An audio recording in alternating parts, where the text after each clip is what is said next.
Welcome, everyone, to TJ and the Grumpy Old Man, a twice-a-week sports podcast where I'm your host, TJ, and I'm always accompanied by the Grumpy Old Man. They say there's no shame in his game because he's always the same. That's me. God. Are you paying attention, Grumpy? What are you doing? Absolutely, I'm paying attention. Jesus Christ. Off to a good start as always. And with me here is reoccurring special guest. Maybe he can finally work his way back up to, I guess, a portion, a co-contributor almost, I'd say. The magnificent Son X. No, I am the Son podcast. X. I am the show. You know what they call me, TJ? What do they call you, X? The rated R superstar. Because I call the shots. The rate. Oh my God! You can't be stealing that from Edge. Edge is the best. Good gracious. But if you're new to the channel, welcome. This is a twice-a-week all sports podcast that takes place every single Thursday, 9 p.m. Eastern Standard Time, and every single Sunday at 8 p.m. Eastern Standard Time. So if you're new to the channel, there's a few things I ask of you. There's a few channel. Wait, if you're new to the channel, those times are half an hour earlier than we actually get on the air. Say it again, Grumpy. You say it again. I want to make sure the if you're new to the channel, those times are half an hour earlier than the show actually starts. No, we always start at 9 and 8, Grumpy. What are you talking about? We always start at 9 p.m. on Thursdays and 8 p.m. on Sundays, Grumpy. Okay, sure. But again, if you're new to the channel, it's a twice-a-week all sports podcast. There's a few things I encourage you to do. I encourage you to subscribe on YouTube so you don't miss out on any of the fun action talking sports all summer long, all year round. So you don't miss out. Make sure you subscribe on YouTube. Make sure you like on Facebook and follow on Twitter. And if you enjoy this content and you want to see more, the best way to let us know you enjoy the content is by leaving a thumbs up. Apparently that helps the algorithm. It helps get this show out to the masses.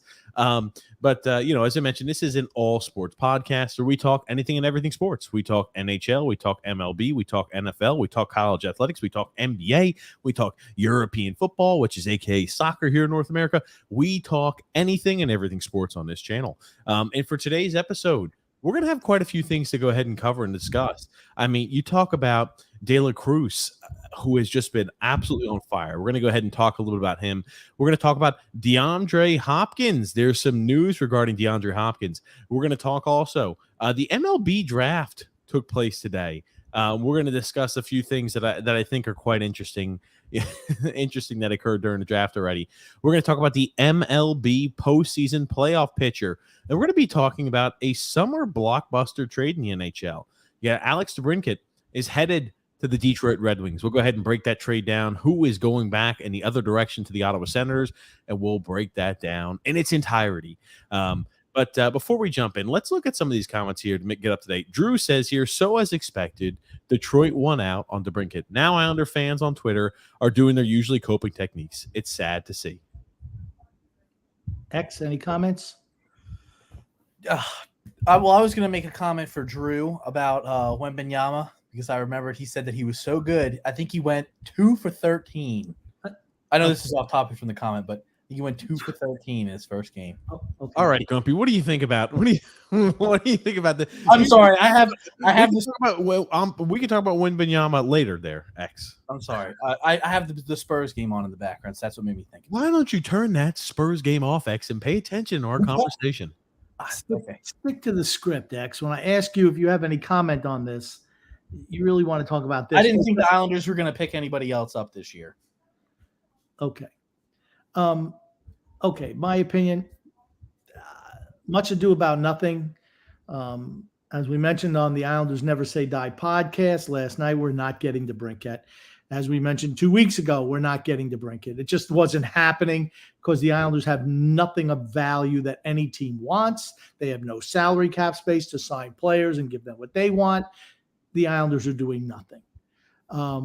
Detroit was the favorite. Detroit got him, and Detroit did not give him an 8-year contract. Everything worked out in Detroit's favor. Why? Because Ottawa knew they had to move Debrincat. This is what happens when you don't have any salary cap money after the first phase of free agency. What Ottawa should have done is tried to move him before free agency and people started spending whatever cap space that they had. The Islanders had cap space before free agency, but they decided to piss it away on ham and eggers, support guys, whatever you want to call them, for long-term deals. That precluded the Islanders from getting Alex Debrincat. Sorry. Yeah. And I'll tell you this, you talk about the actual trade. I think Detroit's the clear winner. I don't even think it's close.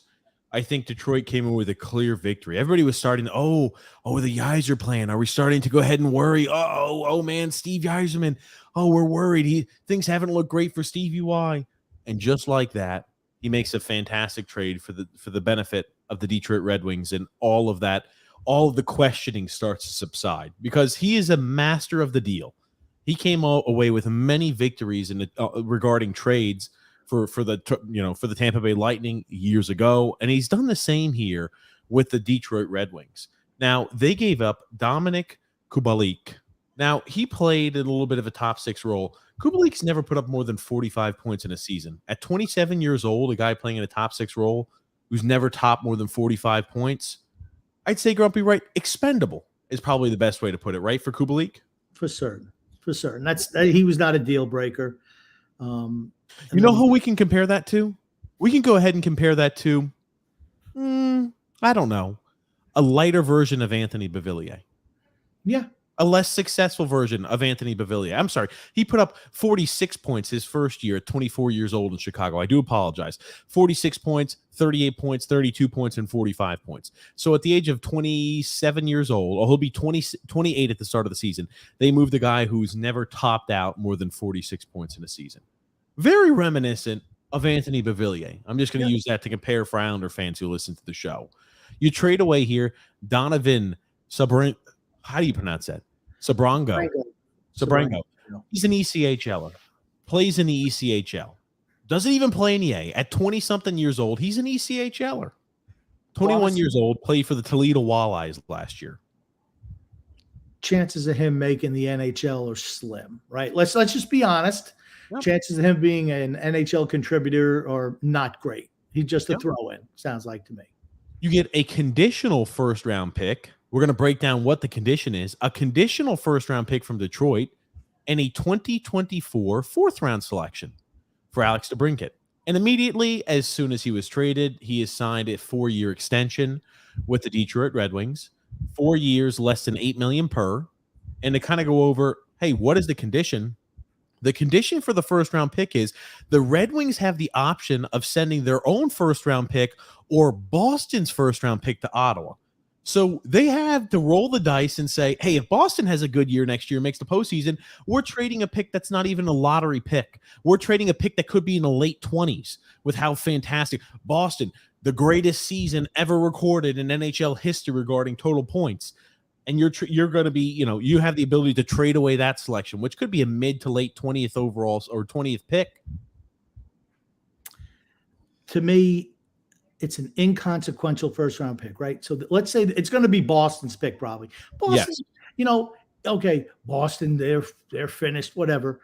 Boston is still going to make the playoffs. I agree. So let's say that's a pick in the 20s, right? Mm-hmm. Let's say 22, 24, whatever. Think about what you got in Alex Debrincat. I mean, is he the greatest thing ever? Is he a fantastic two-way player? No, you know what he is? He's a goal scorer.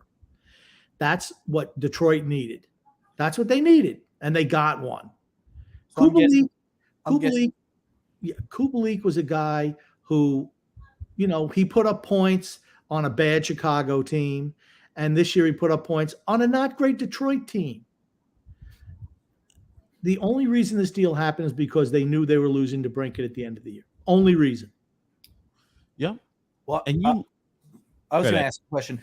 I'm assuming in the NHL, players really don't have a say of where they get traded.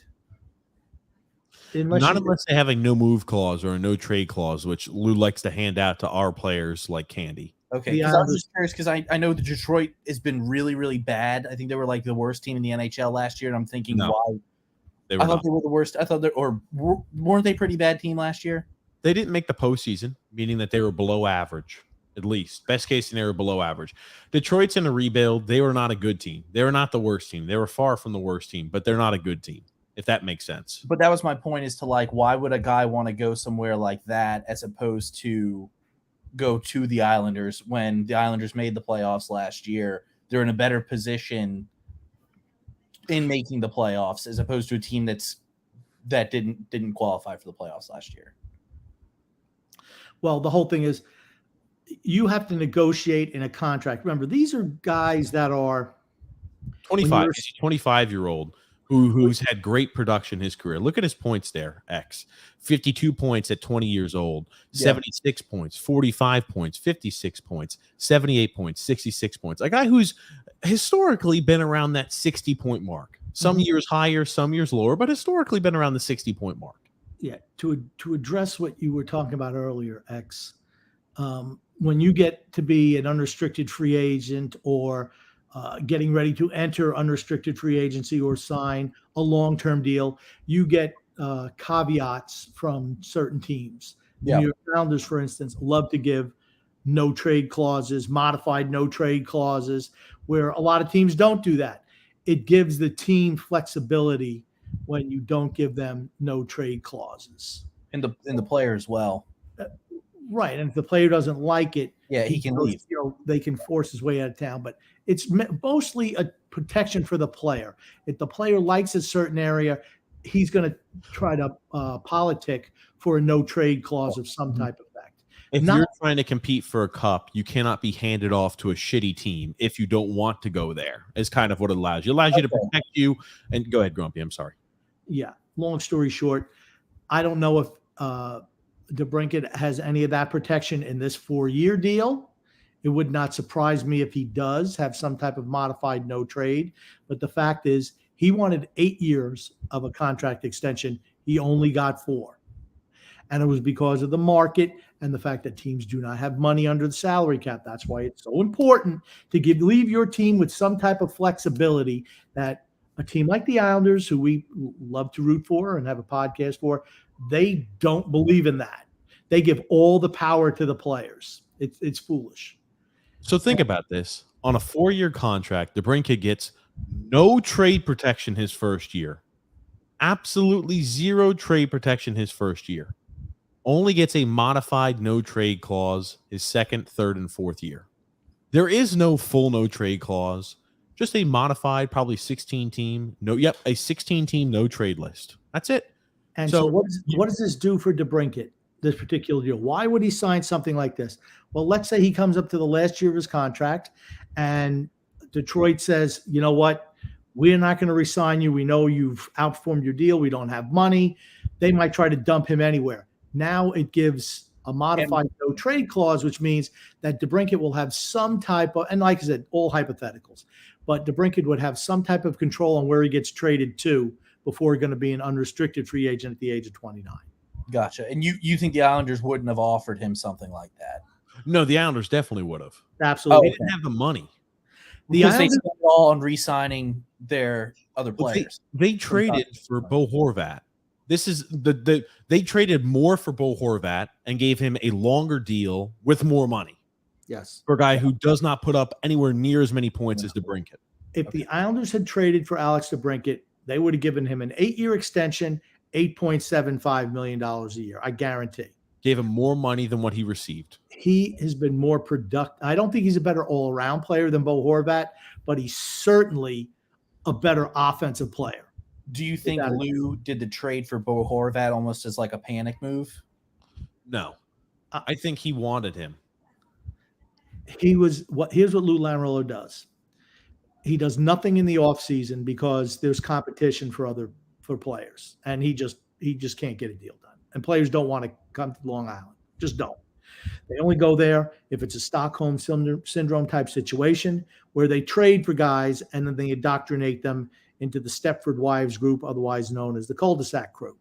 So what winds up happening is he overpays at the trade deadline when everybody's prices escalated. He gives up too much to get a guy. And why did they trade for Bo Horvat this year, right? That was your question. They didn't think they were going to make the playoffs without him.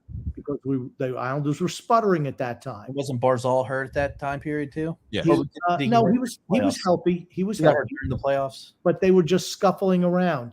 Maybe they make the playoffs, maybe they don't. They were, I think, 5th in the division, maybe whatever it was at the time. So they needed a boost. He's done that every single year he's been there, tried to give the team a boost at the trade deadline. That's why the Islanders have had no first-round draft picks the last 4 years. I mean, those are frustrating things to fan bases, but when it doesn't work out, it's also frustrating for the team. Yeah. And then what does he do? He gives a contract extension to a guy like this, 8 years, $8.5 million, coming off he's having his best year before he comes to the Islanders of his whole career in a contract season. He comes to the Islanders and reverts back to the player that he's always been.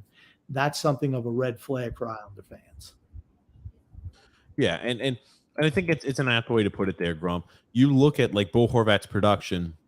Is he a more well-rounded player than Debrincat? Maybe. Sure. I think so. Sure.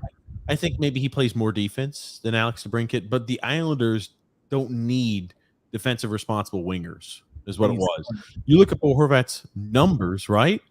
The guy had only, before his contract season, he'd only surpassed 60 points once in his 9-year NHL career. Once. And in a contract season, he says, great. That 61-point season I had, which is way higher than every other season before that time period, he goes ahead and puts up another 9 on top of that, puts 70 points on the board.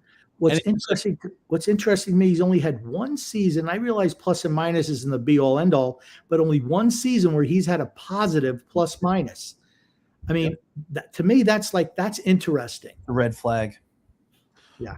And plus minus isn't everything. But I do find it interesting. He joined the Islanders, plus minus is negative, despite the Islanders winning significantly more games than the Vancouver Canucks did over that time period. He did a positive plus minus for the Canucks, negative here for the Islanders.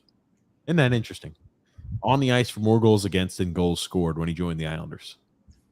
But Debrincat, I mean, that's a deal Steve UI, I think, comes away as the clear victor on. That's a big win for Detroit. Yep, and I think Steve UI's done some questionable things this offseason. Yep. That's a trade where I think they come out with the clear victory. They signed a whole bunch of guys who Detroit did this year that are trying to – that you would be signing if you're trying to compete. I will say if Lamoriello was in the same situation and the Islanders were in the same situation that Detroit found themselves in with, a lot of money and, prospects, the Islanders would have paid more to bring Debrincat in and paid more for him. Yes. That's just been the MO of Lou Lamoriello the last number of years in his career. Overpay, give way too much term and way too much money to every player, and he overpays for everyone. Those are just facts. Yep.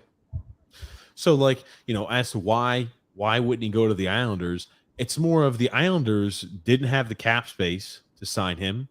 He went for very little. But here's the thing. Detroit was willing to give up younger players. And, the best we had to offer was, hey, Jean-Gabriel Pageau. Kubalik, I don't think is fantastic, but he's younger than Jean-Gabriel Pageau. He makes less than Jean-Gabriel Pageau. That's what I said last night on the Islanders Never Say Die podcast. Why you're not going to see a team wanting to bring back a guy who's in his 30s with 3 years and $5 million per as a third line center. There's no appeal for Ottawa. And that's why I always say to fans, when they're like, oh, this is going to work. They'll do this. Put your shoe on the other foot. Is that a deal you would make? The answer is no. Just because you want to get rid of somebody doesn't mean that somebody else wants that guy. And you got to look at contract situations. It's the most important thing when you have a flat, it's a relatively you've had a flat cap in the past, but now you're at a spot where the cap's starting to increase. Think about it. Kubalik's earning $2.5 million a year. But he's in the last year of his deal. If Ottawa wants to trade him, they can do that at this year's deadline if he doesn't pan out for them. And it's not like in the NFL or the NBA where you have signing bonuses and you can kick. It's whatever the term of the deal is minus the total dollar amounts. That's what your cap hit is. And it's not like you can go over the cap or with signing bonuses. None of that in the NHL. It's like this is the cap number. Period. It's a hard cap. No funny money. That's it. Hard cap. No funny money like in other sports. And that's why a guy like Pajot has literally no appeal to anyone at this point. 3 years, $5 million. That's why the contracts that we've signed for Mayfield and Engvall and Varlamov also immovable because of the term. Yep. He'll have the only time that Jean-Gabriel Pajot will have any appeal is when he's in the last year of his contract. You can trade him to a team that's trying to contend at the deadline, and you could say, you don't have to worry about this bad contract being hung around your neck. It's just only going to be there for your playoff push. And we can go ahead and absorb some of the cap hit before we trade him. We'll take half of the cap hit off of your books. So it's, to answer your question, it was just, I thought it was a great move by Stevie Y. It was a blockbuster deal. I'd say the first real blockbuster trade this offseason. Wouldn't you, Grumpy? Have there been more? I mean, there was been quite a few trades before the draft, but I can't remember what they were. There was some also the second day of the draft also. I mean, we knew he was getting moved. So, I mean, it was certainly one of the bigger trades of the offseason. I'll say that. Yeah, I'm trying to pull it up here. I mean, look, there have been quite a few moves, but I think that one probably is the headliner, wouldn't you say? Okay, it's close. I mean, yeah, like I said, there were some other deals, but like I said, Tyler Toffoli was a pretty big one being traded to the Devils. Yeah. Like I said, it falls right in there. The fact that it happened, a week after free agency, it's not going to get as much run as the other ones. And that's why Ottawa got less value than they should have because of the timing of that deal. Mm-hmm. Andrew L's got a comment there for you, Grumpy. So Nylander is the next guy everyone's going to fantasize about for the rest of the offseason. That's not happening either, just for the same reasons that this deal wasn't happening. We're not getting William Nylander because the Islanders are not getting William Nylander because they plain and simple don't have the money to sign him, and they have too many guys under long-term deals who are just, support guys. Yeah, that's good terminology, support guys. Yeah, I couldn't agree with you more. Support guys that don't have much value to offer, because Nylander's a top-tier guy, just like Debrincat. Nylander, I'd say he's even better than Debrincat. Absolutely, he's better than Debrincat, without a doubt. He might be a $10 million a year player. Yeah. He's that good. Yep. The Islanders could have positioned themselves to acquire someone like that, or to maybe sign him in free agency if he hits at the end of next year. Absolutely, they could have been. They can't now. They've been hamstrung by Lou Lamoriello's mismanagement of the cap and his slavish devotion to an average team. Gungun says here, TJ, Grumpy has previously suggested that you should not tell jokes on the podcast, but your impersonation the other night of an old man befuddled, R.E. Glizzies, made me laugh out loud. Gungun was drinking that day. There it is. Thank you, Gungun. I appreciate that. And the Mets stunk it up again the past two games. Par for the course, or beating a dead horse. They're done. They're done. They're done is right. I mean, I think it's a good time to go ahead and pop up what the postseason picture looks like today if the season were to end, because I'd say it's a lot different probably than what people had expected going into the year. I think that's a big one. Like, Houston has been so dominant for years and years and years, and Houston's right now at the 6th spot, the last wild card team in the AL. I mean, I'd say that's a little bit of a shock. Okay, what's a bigger shock? Is it the Orioles being in the postseason, or the Padres not being in the postseason? The Orioles have a lot. Cincinnati being in the postseason. That's what I was about to say. There have been a lot of. It's early yet, right? The Marlins. As soon as Derek Jeter sells the team, all of a sudden they're in playoff contention. As soon as he stepped away. Arizona making the playoffs right now, as of today. Cincinnati too. The Reds. Look at three teams for the the National League West. Grumpy's getting ready for football, baby. The NFC, baby. All right, but no, seriously, look, you got three teams from the NL West: the Dodgers, the Giants, and the Diamondbacks. You got two teams from the NL East, Atlanta and the Marlins, and then you have the Central Division winner. And who would have thunk it? The Cincinnati Reds. Watch out for Cincinnati. Yep. Watch out for Cincinnati. And in the American League, Texas has been a surprise all year. Have gotten good pitching. Their lineup has been tremendous all year. Tampa Bay has been the best team in baseball this year. You have Baltimore, who's been fantastic. Another team that, like Cincinnati, a lot of young guys all coming up at the same time. Toronto has been there for the last number of years. They always seem to underachieve. Houston, yeah, maybe they're surprised at number 6. The second half of the season has to happen. They've had a number of injuries this year. I think they bounce back. And once again, you have the only team coming out of the Central Division, which is the Cleveland Indians right now. So 3 teams out of the American League East, 2 teams out of the American League West, and the Central Division Cleveland Guardians / Indians. What I was going to mention too, which I think is quite interesting, Grumpy. If you would have told me the Texas Rangers were going to be sitting in second in the AL after losing Jacob deGrom to a season-ending injury, I would have called you crazy. Right? This has all been without Jacob deGrom, mind you. They're big, one of the big offseason signings they had. Their big offseason signing. Yeah. I'd say the biggest offseason. They made a few other splashes, but the big one. What have you seen this year? You've seen a return to form from Marcus Semien, who he and Corey Seager were big offseason acquisitions for them last year. And you saw them scuffle a little bit last year. This year, they've been performing very well. Marcus Semien's absolutely had a bounce-back year. And like I said, you're seeing their pitching staff, Nathan Eovaldi, performing better than you'd expect. Sure. Andrew Heaney has been, he's been a little bit up and down, but certainly been more up than down this year. A team, like I said, Adalis Garcia, hammering the ball. They're really well put together, and they can hit. They're a tough team to beat. I'm excited for Major League Baseball this year. Really have been all year, honestly.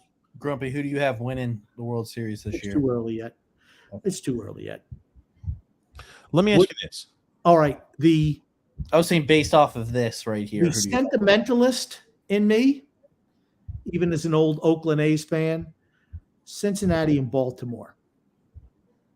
And like the days when you had the big red machine going against Brooks Robinson at third base in Baltimore when they had that tremendous pitching staff. That's the type of thing that I'm like, man, oh man, that would be some series. Just the young talent on both teams. Those 2 teams are the future of the MLB. They have so many young players all coming up at the same time and all producing at all levels, pitching and hitting. Good for those 2 teams. Their fans have been suffering a lot of years going through a rebuild. It's nice to see this is what happens when you do it right. And those 2 teams are going to be good for a long time. And I'm hoping the Pirates are going to be one of those 2 teams, one of those teams too in the future that they finally get to see it through. Yes. They had the first overall pick in this year's MLB draft, which happened today, which we're going to talk about in a second, some of the picks that are quite interesting. But I wanted to first ask you, who has been the bigger disappointment this year? There have been a lot of disappointments. Do you think it's a bigger disappointment for A, the Yankees, B, the Mets, or C, the Padres? Who do you think has the bigger disappointment as a fan base, and who do you think should be more disappointed here with this year's production? X. I'm going to go with the Yankees just because they're always a team that usually makes the playoffs, and they're really underperforming this year. But I was also going to say the Padres with them picking up, because I think they got Soto this year and Fernando Tatis coming back this year with Manny Machado as well. I just would have thought they would have performed better as a team. For me, it's the Padres. They picked up Soto last year. Trade deadline, but they signed Manny Machado to a huge extension. They've signed endless guys and they're not clicking. At some point, the manager has to pay the price, right? Yep. I mean, they look like they're having too much fun out there, if you know what I mean. Where it's almost like, hey, we want to do a dance every time we get a double. Every time we want to celebrate. You got to start winning some games. And right now, they're not doing that. I think they're the most disappointing team. Second team, I would say, would be the Yankees. But really, their disappointment stems to just the construction of the team. The Mets are disappointing for another reason, because they didn't acquire the people necessary in the offseason. We have chronicled what they needed to do in the offseason last year to make the Mets a consistent playoff team, and they just didn't do any of it. So I'm not surprised they're in a situation that they are. Anytime that you're banking on 2 pitchers who are 40 or very close to 40, you're just asking for trouble. Yeah. And and I'll say this too. like with the Padres, I think they're the biggest disappointment. Absolutely.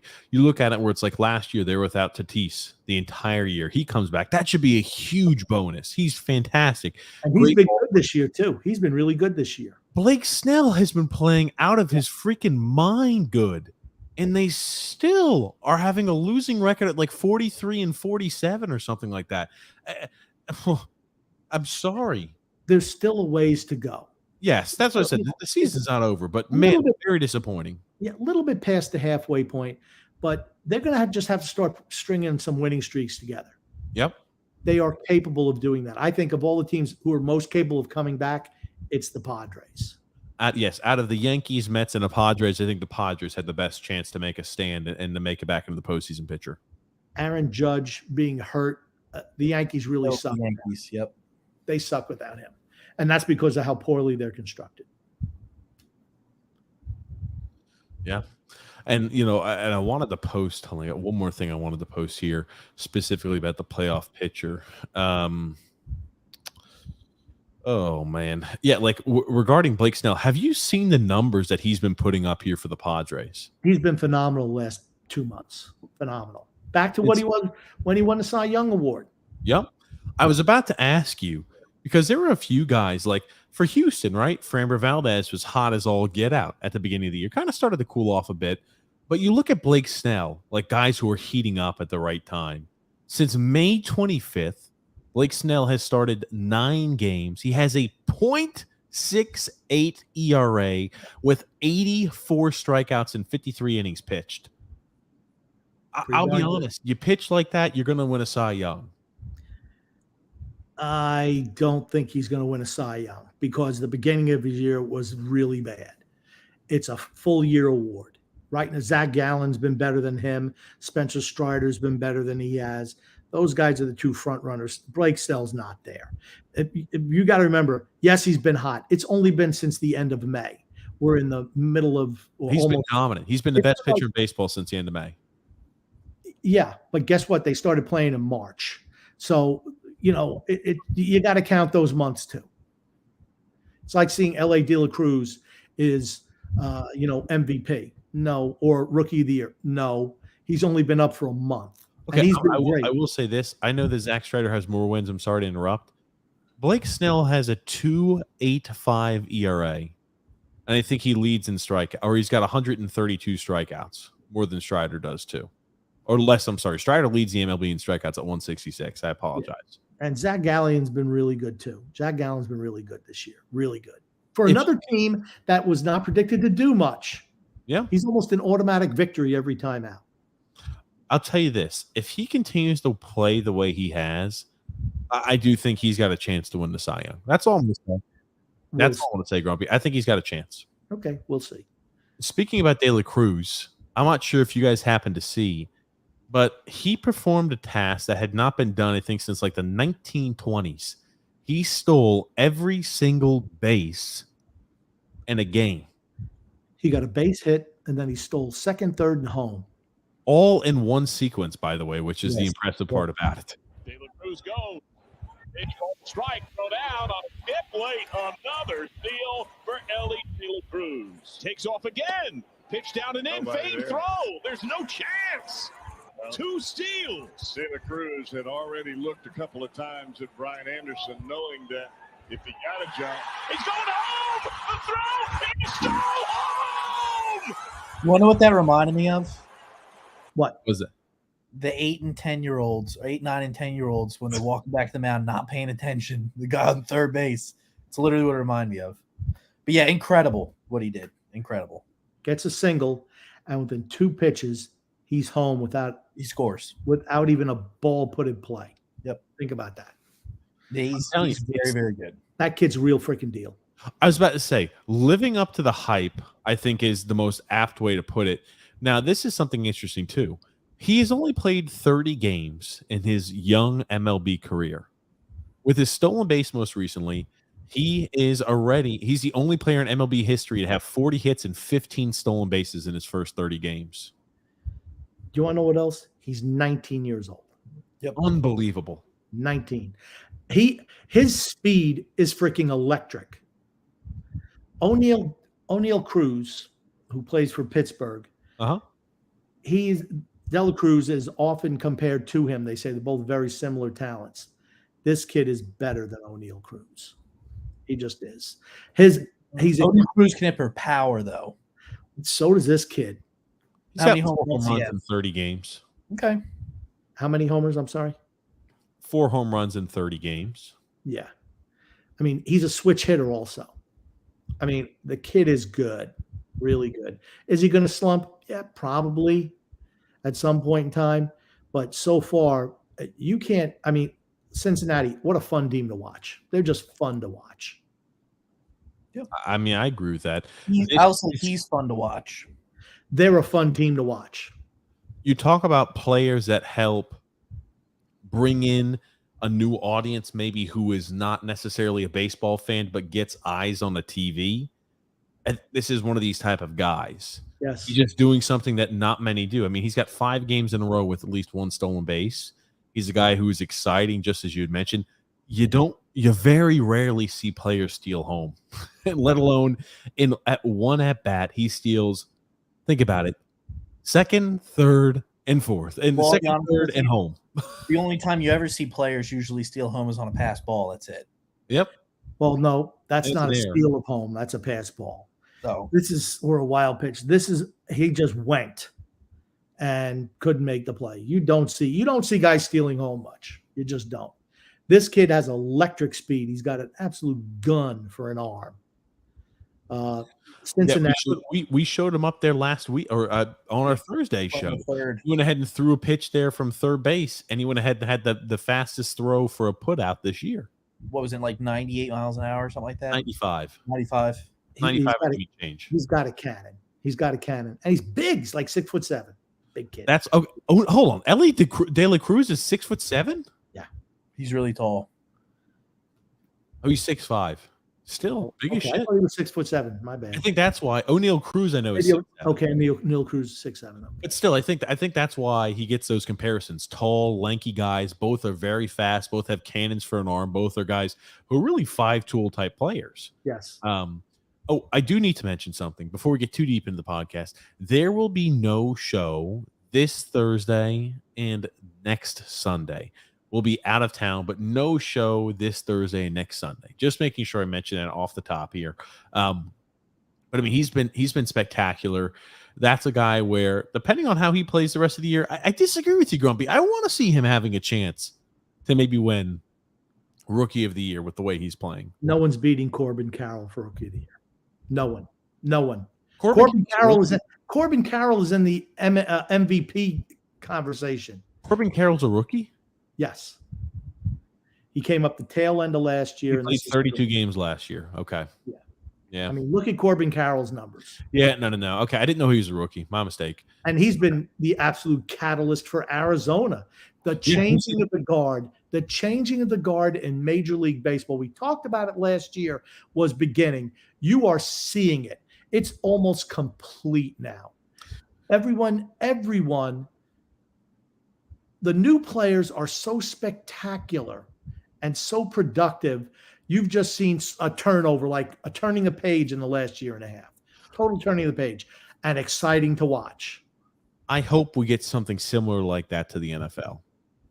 We continue to see the turning over and the turning of the guard. You talk about how many of those guys who were just legends of the game that had left, and I think there's still big shoes left out there to fill. I mean, you get it with individual players, I think, more so than just at one time period, a whole bunch of players just come up that are really, really good. I mean, you get players from every draft class that end up turning out to being very good. The difference between Major League Baseball and the NFL is that NFL players' careers are really short for the most part. Baseball players, if you're good 10, 15, 20 years, that's the norm. If you're really good. NFL, you don't last that long just because the injury rate and the attrition rate, so you don't see that. But in Major League Baseball, it's like, I mean, dramatic, the turn of events in the last couple of years. Just tremendous. Fun to watch. Cutting down the time of the game. having these new talents in there, I think, has been a boon for Major League Baseball this year. And I'll say this with Corbin Carroll. The only thing that will stop him from winning Rookie of the Year, I didn't know, is 35 games as a batter to play in order not to be eligible for Rookie of the Year. Is that correct with my assumption, Grumpy? I don't know what it was. I think maybe it's plate appearances or something like that. He's rookie. He'll be Rookie of the Year, though, for certain.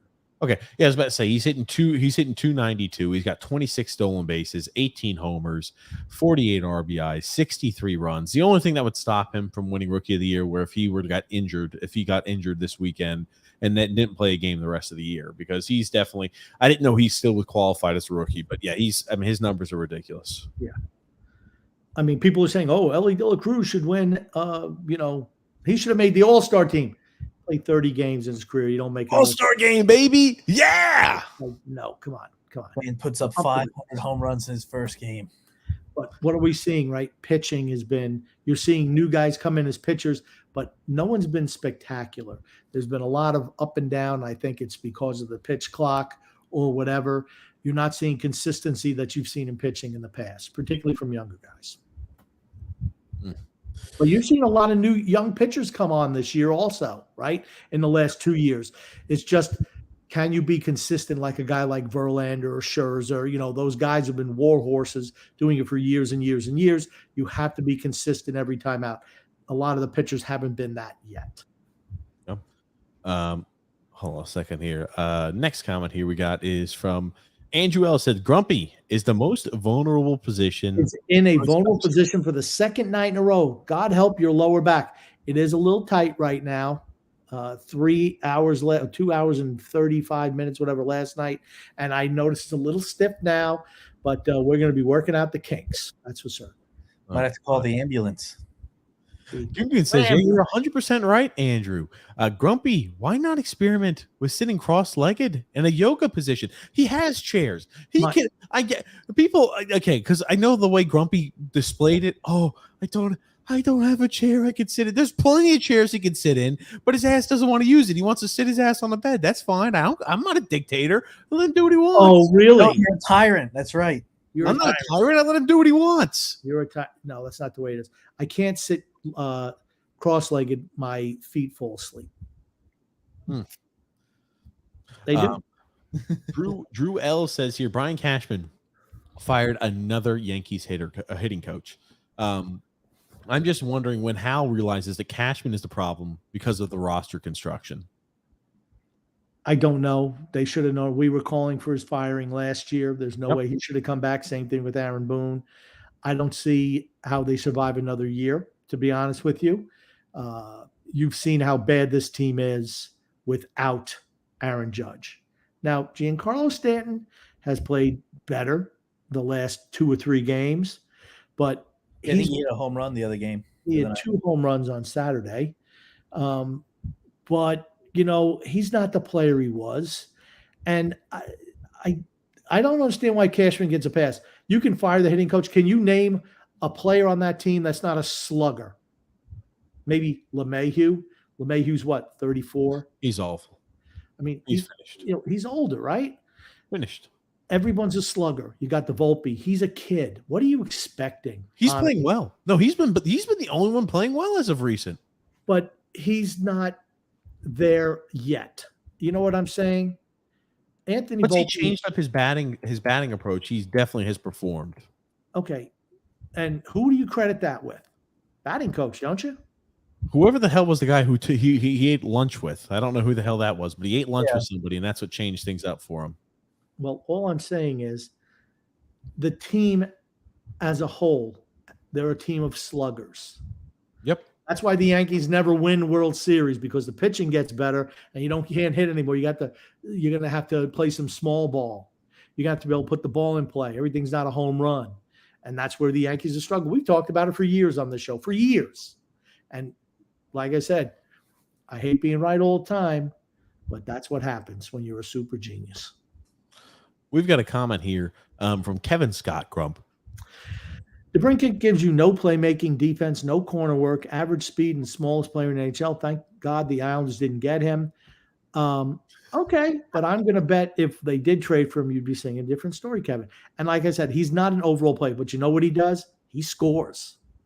He scores. What's the one thing the Islanders struggle with? Tell me you wouldn't want him on a first line with Matt Barzal and Bo Horvat.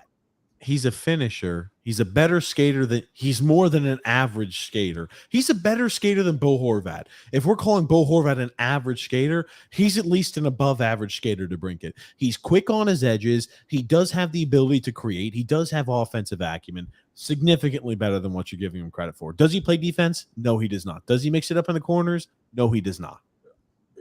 Here's the thing. 15 years ago, there would be no place for Alex Debrincat in the NHL. In today's NHL, with the lack of physicality, he has a place. Yep. And that's what makes that's a difference. I don't care how small he is. He's playing well. He's scoring 40 some odd goals a year. Yes. I mean, I don't see, I don't know. Like, it just sounds a little bit like sour grapes. I would have loved him on the Islanders. I thought he was a better fit for us than Bo Horvat was. And a better term with less cost to us too. Gungun says TJ has been vocal about his beloved Lastings Village card and grumpy about his Tom Brady underpants. Son X, what are some of your most cherished sports memorabilia pieces? Ooh, I got some signed pictures from Jeter. I got a signed Real Madrid soccer jersey that I very much so like. I got actually up there. I got Madonna signed jersey, and then a Tom Brady signed picture right there. Also got a couple of Real Madrid signed pictures, and some Cristiano Ronaldo signed pictures. So I got a lot of different stuff. Let me ask you a question, X. I like it all the same. Let me ask you a question, X. What's up? Of all those items that you picked out, how many of them did you actually purchase for yourself?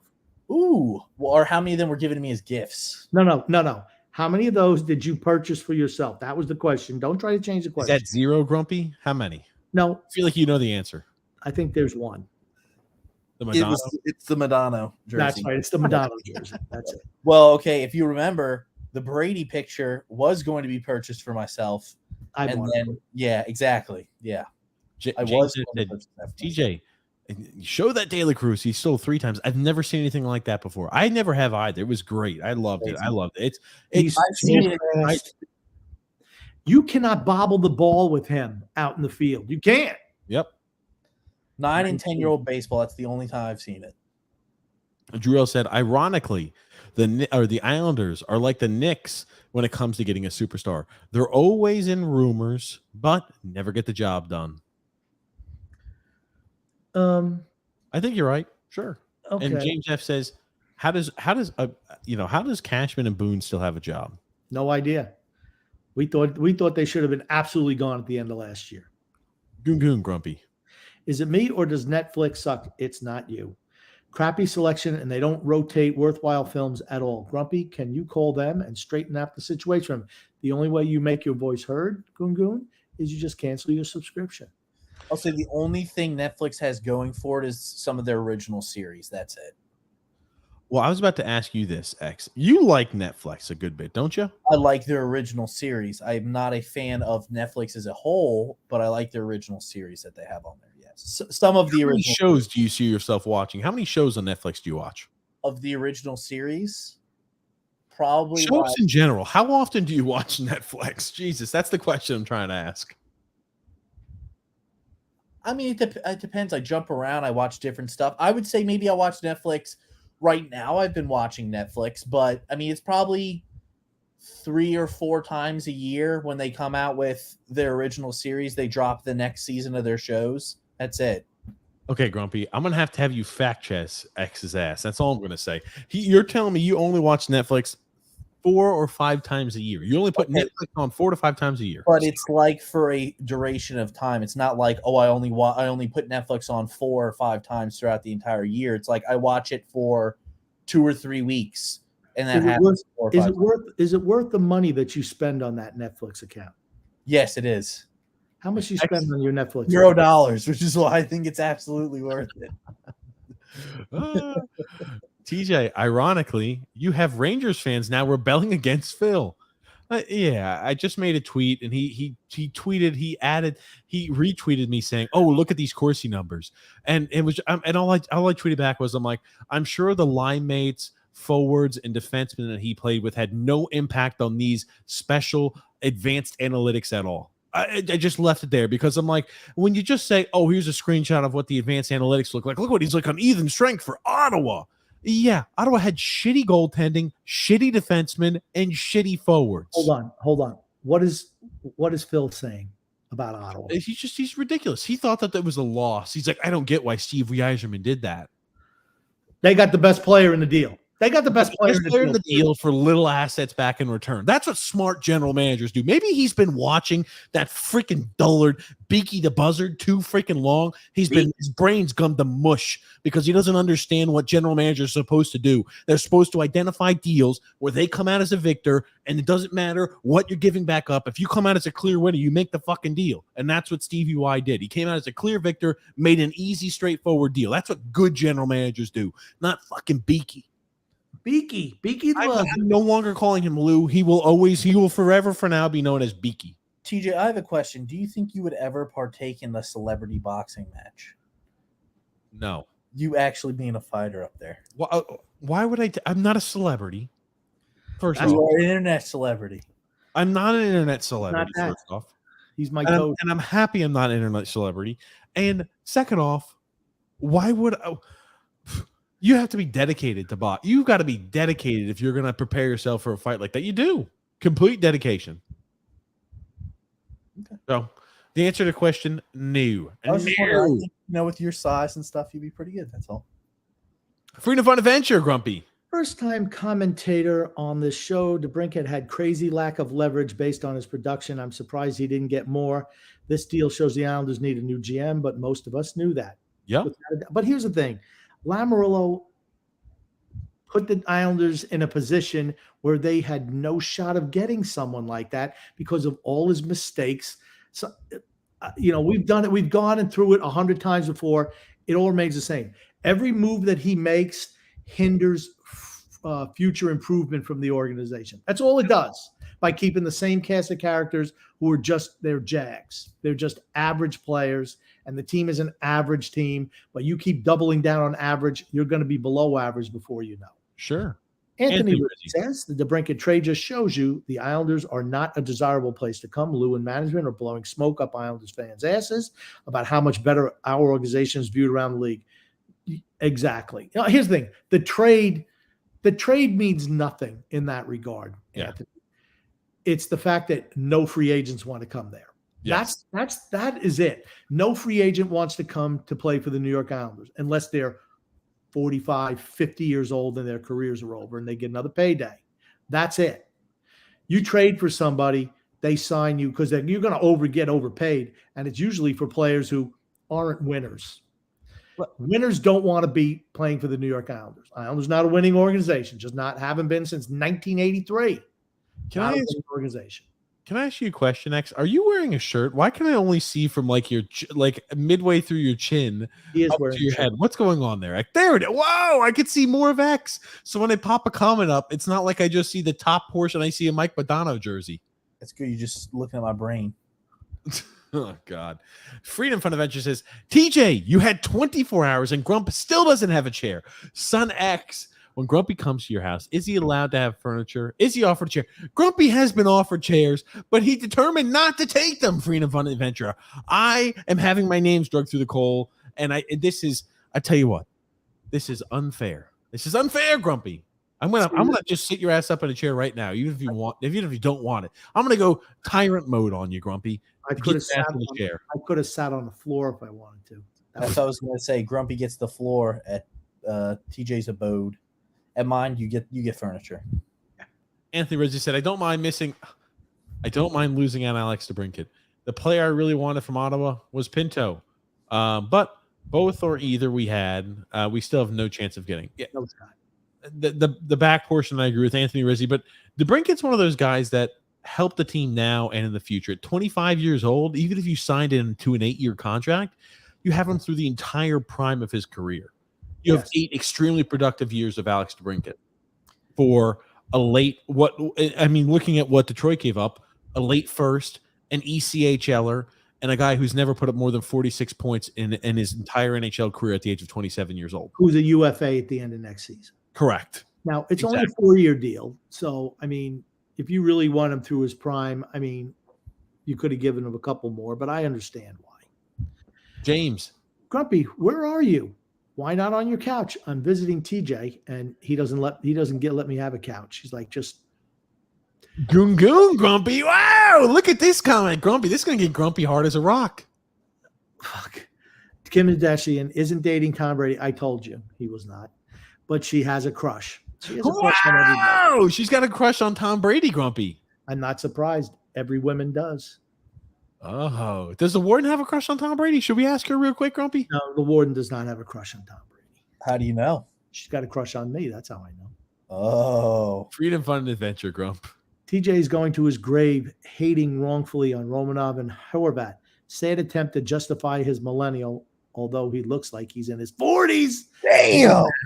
Wow. Holy Wow. God. Thank you so much, Freedom, fun, adventure. I appreciate that compliment. And here's the thing: over time, I'll be proven correct. Freedom, fun, adventure. Jake, got to give TJ some props here. The Red Wings are on the rebound. I still don't think. That's right, baby. The Red Wings are on the rebound. I don't know why. I just thought the Red Wings were like a terrible team, or maybe that was like 2. They are. They are. They're not a terrible team. You don't make the playoffs, you're a terrible team. I thought they were pretty bad. Well, then the Islanders were a miserable team 2 years ago, and they're borderline terrible this year. They were. I agree with your assessment. The Islanders are a terrible franchise the last 2 years. There we go. There we go. He broke it out. Did you have to blow it off first before you hit the button? Excellent. I couldn't care less about the team struggling. You like that little new addition to the soundboard? Yeah. Hold on. Did you have to blow it off, brush off the dust before you hit the buttons because you haven't used it in forever? I told him I want to have different sound bites and name the buttons. I told him. We need good ones on there. Yes, that's why I've been trying to work with him, but he doesn't want to do it. Okay. You absolutely have to have a button on there that's something for glizzies for Grump. Glizzy guzzler. Hold, maybe actually we can get you saying, we can get you in the post, we can get you in the studio saying glizzy guzzler. Or maybe you go glizzy guzzler. Whenever you want to do it. Johnny Mack says Grump is off his chair thinking of who he is reading or who he is reading for Alonzo. I don't know what that means. Well, he's not in a chair right now. He more so be off the bed, it looks like to me. Pony Chi says, I can't wait till Wednesday and Saturday is called The Red Wings Never Say Die. Oh, whoa. Pony Chi, there will be no podcast. Otherwise, it might have been called. No, I'm just kidding. James F. Grumpy. I don't like what the Islanders are giving up to get Debrincat. Well, nothing. But knowing Lou, he will give up the farm for him. No, he's already gone to Detroit. Yeah, he's gone already, James. He's already gone. Now, this I thought was really interesting. Update. The Titans' Malik Willis has outperformed rookie Will Levis. What, Grumpy? In quotes. That's what I said. I'm doing the in quotes. Yeah. This is not in a podcast format, so everybody who's listening or watching the show can see me when I go in quotes. Malik Willis has outperformed, in quotation marks, rookie Will Levis this offseason, but Willis could still get cut per team reporter. Malik's roster spot isn't guaranteed even with the new rule. Willis threw 0 touchdowns and 3 interceptions last year. How crazy would that be if Malik Willis gets cut next year or this year? Okay. X, do you have any comment on this? They're gonna go with what's his face? The rookie. They're gonna go with the rookie. They're not gonna go with Malik Willis. He's not gonna be the starting quarterback for them. Okay. Will Levis is going to be Levis is the rookie right here in the comments. Yeah, Will Levis. Sorry, I drew a blank on his name. Sorry. Will Levis is going to be the starting quarterback this year. I don't know how you drew a blank on Will Levis's. It was right there. I know his name because he was supposedly the first pick in the draft, according to you. Damn it, X! Holy shit, that's right. Come on, X. That's why he's going to be the starter at Tennessee. I take issue with the fact that they used outperforming Will Levis. You're talking about what? Glorified 7-on-7s, really? If even that, OTAs, if even that, no pads. Yep. I mean, and here's the thing. Malik Willis has been in the program for a year. Will Levis, well, he just got there. You would expect anyone who's been there previously to look better, quote unquote, than a guy who's just walking in off the street. So I just think they're looking to stir up trouble. Here's the thing. The reason they drafted Will Levis in the first place is because Malik Willis is not a quarterback. But Grumpy played well in the preseason games. Oh, he's so He didn't good. play well in the preseason game. He's got a strong arm and he can run. But you know what he can't do? He can't play the quarterback position. Agreed. The reason I put that up, though, and no, I find that crazy, they just drafted Malik Willis in the 3rd round last year. And they're already saying, per team reporters, that his roster spot's not guaranteed. He might be cut. Think about how crazy that is. The only reason he'd be cut is because he really is bad. That's the That's only true. reason. That's true. Regardless of how he looked in the outperforming stage. And let's say, okay, this is the way we run our offense. Maybe Malik Willis just doesn't fit the offense that they want to run. And, that could be an issue. Or they see Will Levis is going to be the starter. And like I said, his skill set doesn't fit what they want to do. That's the only reason he'd get cut. Okay? So, I'm not putting much credence into these particular comments after OTAs. I'm just not doing it. I will say, though, I'm thinking about him possibly being cut. I think that's real, and that's a shock to me. You're right. If he is cut, it's because he's not good enough. But to think that, holy crap, it doesn't fit what they want to do. Yeah, it doesn't fit the team. They pissed away a 3rd round pick on him last year. Nerdy are like, that quarterback that we drafted in the 3rd round who slipped, that was supposed to be maybe a borderline 1st or 2nd rounder who slipped to the 3rd round. We're not interested in him. Why did he slip? Crazy to think that within a year he's already out of favor. But why did he slip to the 3rd round? Because not a good QB. He was a shitty quarterback at Liberty to begin with. At Liberty, he's an athlete and he's a football player, but that doesn't mean you're a quarterback. It's a different skill set to be a quarterback. You see Liberty like a 1AA team too? Yes. Yeah. You don't have to have the most tremendous offensive, the tremendous athletic skills to be a quarterback in the league. Look through the history of the league. The greatest quarterbacks aren't the most physically talented, but they can all think the game. They know how to make the right reads, right? Look at the guys in the past. Look at the guys present, because I'm not going to bring up the greatest of all time. Everyone knows. You look at the guys today. Who are the greatest quarterbacks and what skill sets do they have? Patrick Mahomes. Okay. Have a cannon for an arm, and they're somewhat mobile. Now, you don't even have to be super mobile. What's Patrick Mahomes' greatest skill? It's not the arm.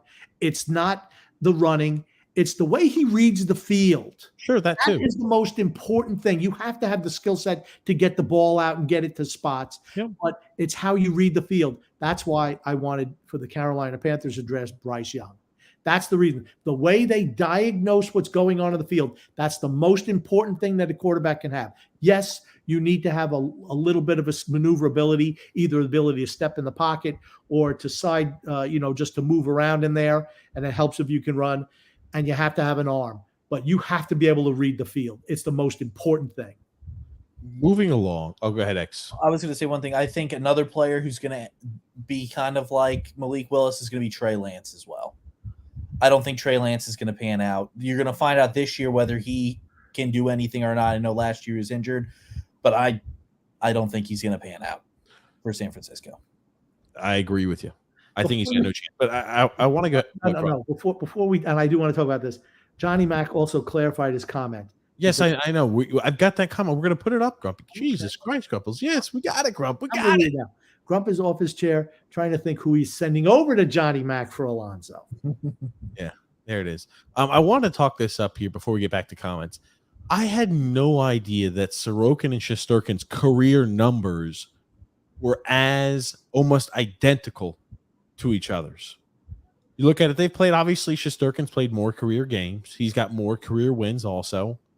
The goals against average is only off by 0.03%. It's virtually identical. 300th of a goal. And then their save percentage is the exact same. Okay. Now, I think that's crazy. We talked about who would you rather have. Now, I want to take a little bit of a different question for you, Grumpy, and I want to talk about this. I always love to talk about the Hall of Fame.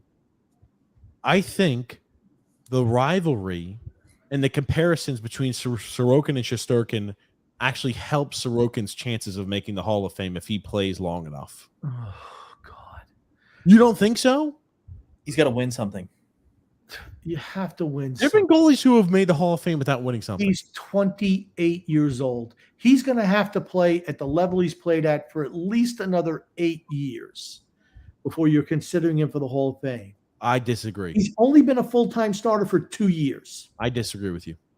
I'm here's the thing. You want to know what I got out of this? Man, the Rangers are a way better team than the Islanders. That's what I got out of this. Look at the wins, because at the end of the day, the biggest, most important stat is, does your team win when you're in net? 99-70. That's a huge difference. A huge difference. Shesterkin plays for a better team. Much That's better. why he will be looked at more highly than Ilya Sorokin. Period. Okay. I was just saying, I think it does help for their possibility of making Hall of Fame. I think Shesterkin, if he stays healthy, is a much more likely, because he's already got the Vezina, to make the Hall of Fame. I think it does help, obviously, having the awards. I'm just saying, I think this helps Sorokin having this back and forth, who's better, who's being compared against who. I think when all is said and done, if he stays healthy, plays long enough, they'll look back on it. It'll be, oh yeah, it was always Sorokin and Shesterkin, and they were both fantastic. And he'll get lumped in with more of the Shesterkin side and also make the Hall of Fame too, if he plays at the same level, plays long enough, stays healthy. A lot of ifs. But I'm just saying that's one of those things that they think can help. I just think they're both a long ways away from being Hall of Fame candidates. We agree, though. Probably you would rather build around Shesterkin. All contracts, situations aside, if you're just working in a complete bubble where it's who would play better for you long term, I think I'd probably rather have Shesterkin. But if you take contracts into account, maybe it's Sorokin. Okay. X, I see you have a little, the cat that ate the canary bird smile there. Why are you smiling? This comment's pretty funny. Why don't you read it to us, X? Says Grump looks like he's waiting for the warden to give him a subpar massage, and all I could think of was it rubs the lotion on its skin. Oh, is that nice? Before it gets the hose again. Oh man! Before he gets the hose again. Yep. What's up, Johnny Mac? How are you? Drew L says, TJ and Grumpy, I want to point out something, but SunX looks disinterested when you are doing long lectures. I was about to say, anytime we talk long, X just watches TV. I'm not, what am I supposed to do? You guys are talking. Well, Contribute to the fucking conversation. You get annoyed if I even whisper or try and say something when you're going on one of your little monologues that you have there to Grump, and then you freak out. And I'm like, well, I'm not even going to bother getting in between you. Of course not. I'll just let you go. It's like when Syndrome says, "Oh, you caught me monologuing." That's what it is. Like whatever. I'll just let you talk. Johnny Mac. Nylander has a 10-team no-trade clause. Nylander's agent has told the Leafs he is doing what is best for Nylander, not the Leafs. That's his job. That situation will go to the last day. Yep. Well, he's under contract for this year, and then he can be UFA. Holy shit. Tony Cheese. Who is the Jeopardy lady? I don't know who the Jeopardy lady is, but here's the thing: you're just standing there doing shit all X. That's what he means. You're starting to look like a Jeopardy lady, just standing there not doing shit. I think he thought, what is it? Wheel of Fortune. Wheel of Fortune, maybe. Savvy. They have to guess the thing, and she hits the little letters. Yes, it's savvy, but that would require you to walk around and contribute in some capacity. But you're just kind of sitting there and look there, X. Wow. Again, you go in your little monologues, and I just let you continue. Man. Freedom Fun Adventure, Grumpy. Grumpy, do you realize that you and the warden are not enjoying grandkids right now is because TJ stays up all night talking on the phone to some guy in Canada instead of being in bed with his wife? Shake my head. It has crossed my mind, yes. Giants, baby. Oh, Yep. man. Drew L says, I think Texas is winning the World Series because of the pitching. Definitely. They have a big two on the mound despite losing DeGrom. Evaldi and Dane Dunning are playing well. Dane Dunning. Now, Dane Dunning has pitched well. He has. But it's their hitting is what's winning them. Their pitching, and Evaldi has been good. He's kind of come back down to earth a little bit. And Dunning also in some respect. But their hitting is what's going to lead them wherever they go. And the Braves are freaking good too. Johnny Mac says the Braves hate them, but nobody's beating them if healthy. Everyone seems to be having a career year on the Braves this year. Everyone. Yeah. It's the Braves are a really well put together team. Very, very talented team. Got a comment here from Drew also saying, I forget the guy who yelled at Tatis like 2 years ago, but he might have been right. Tatis is damn good. He's good. He's great. Rob G said, kind of like the Islanders doing what the Islanders are doing in the offseason. I assume that was not speaking positively about the Islanders. I'm sorry. He meant to say, I kind of like what the Islanders are doing in the offseason. You're the only one, because we always tell it like it is. Good, bad, or indifferent. Usually bad, because guess what? The Islanders aren't a good team. But you look at all the media pundits, it worries me when they parrot the things that I say, because it makes me think I'm part of that group, which I'm not. But you heard it here first. But you're hearing them. No one thinks what the Islanders did was good this offseason, and they all use the same logic that I have mentioned, that we have mentioned on this show for the last, 2 months, whatever, however long it's been. Drew says, I can tell you whose season is over. The Yankees, and good. I want their rebuild to start as soon as possible. HB Carlos says, much love from Portugal. What's up, HB Carlos? Yes. And this is the second time somebody stole home too. IKF did it earlier this year. That's right. For the Yankees. Rob Grumpy.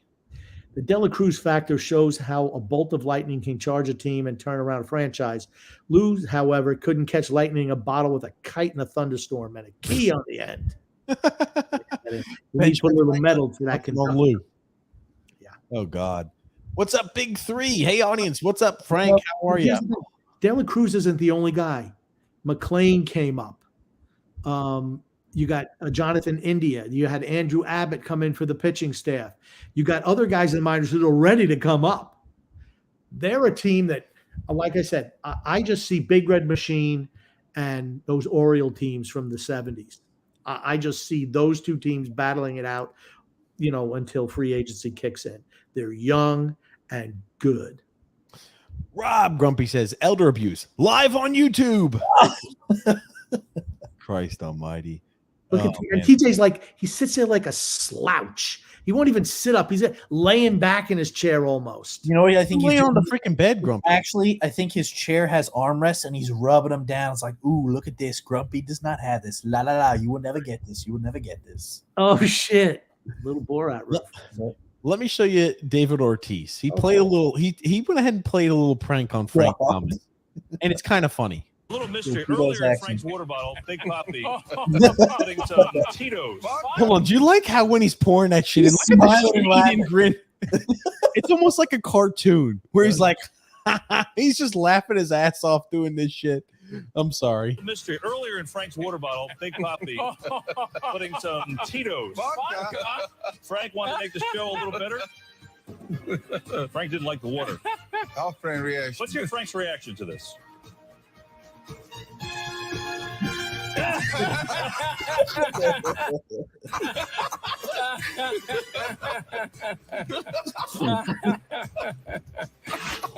like back at Auburn. I knew something was wrong with that water. Look at how fucking big Frank Thomas is compared to Big Poppy. Frank Thomas looks like a freight train compared next to David Ortiz. Did he play football also at Auburn or no? I don't think so.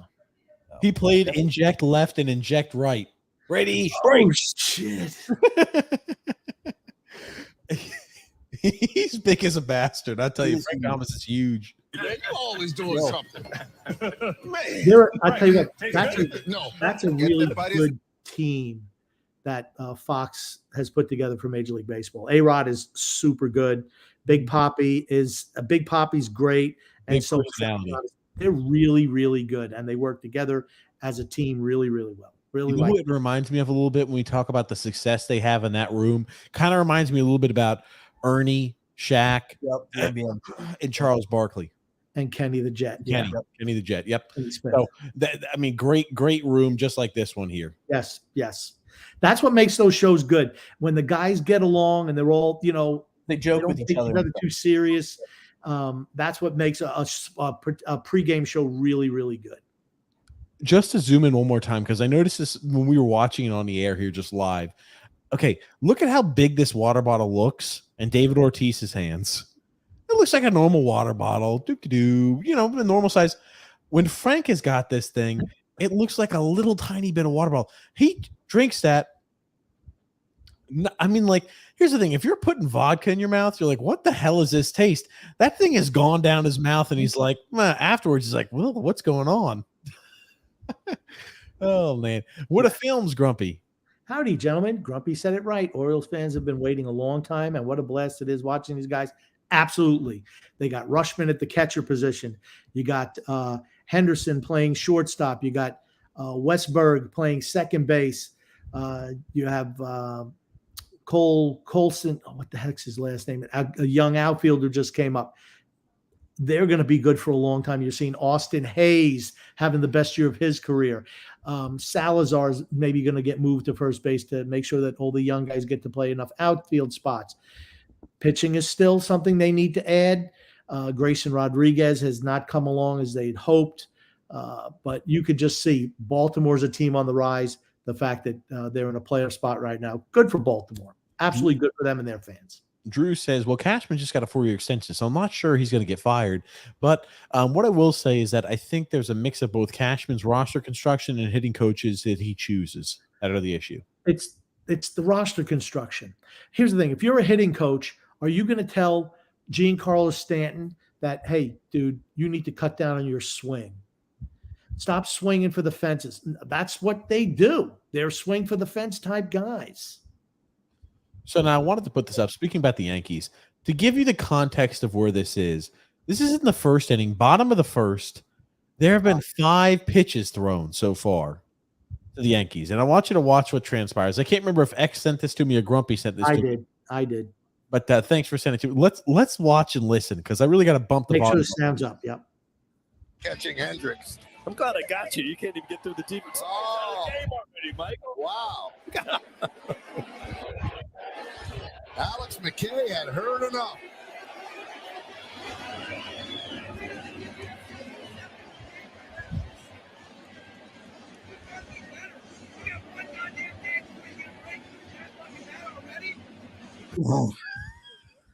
Did you happen to hear that one? We got one game until the fucking break, and we're that damn bad already. It's these young umpires. They all suck. All of them. I can't wait for the automatic robotic home plate umpire. I can't wait for that. That's what all the complaints are. Minors. I'm sorry, X. They already have it. They already have a form of it in the minor leagues, and they did it. So there was a called strike on somebody, and the guy who was up at the plate felt like it wasn't, and he went and he tapped his helmet, and was like, "I want it reviewed."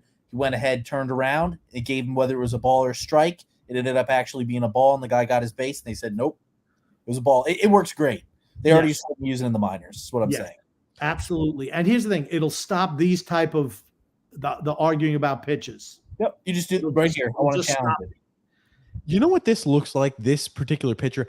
What is that show, Grumpy? You probably know it. It's the one with the superheroes that are the bad guys, or the soups or something like that. Are you familiar with what I'm talking about? The boys. This guy looks like that wimpy character in the first one of The Boys. Who is that guy over there who gets his girlfriend to run through or something like that? He small. Like couldn't play the sport, just small, diminutive over there. Got his little glasses on. Just the other guys towering over the top of him. No. Huey was tall. Huey was tall. You want to know what he actually looks like? He looks like the invisible guy from the first season. You remember what happens to him? Oh, he got squished. I thought he looked like the guy with the gills. Oh, the Aquaman guy? Yeah. The Deep. That was his name. The Deep, yeah. Yep. I do like the fact that there are 5 pitches into the bottom of the first inning and he gets tossed. David Ross just didn't want to be there today. Oh man, he's ready to go home. And Chicago came back and won the game.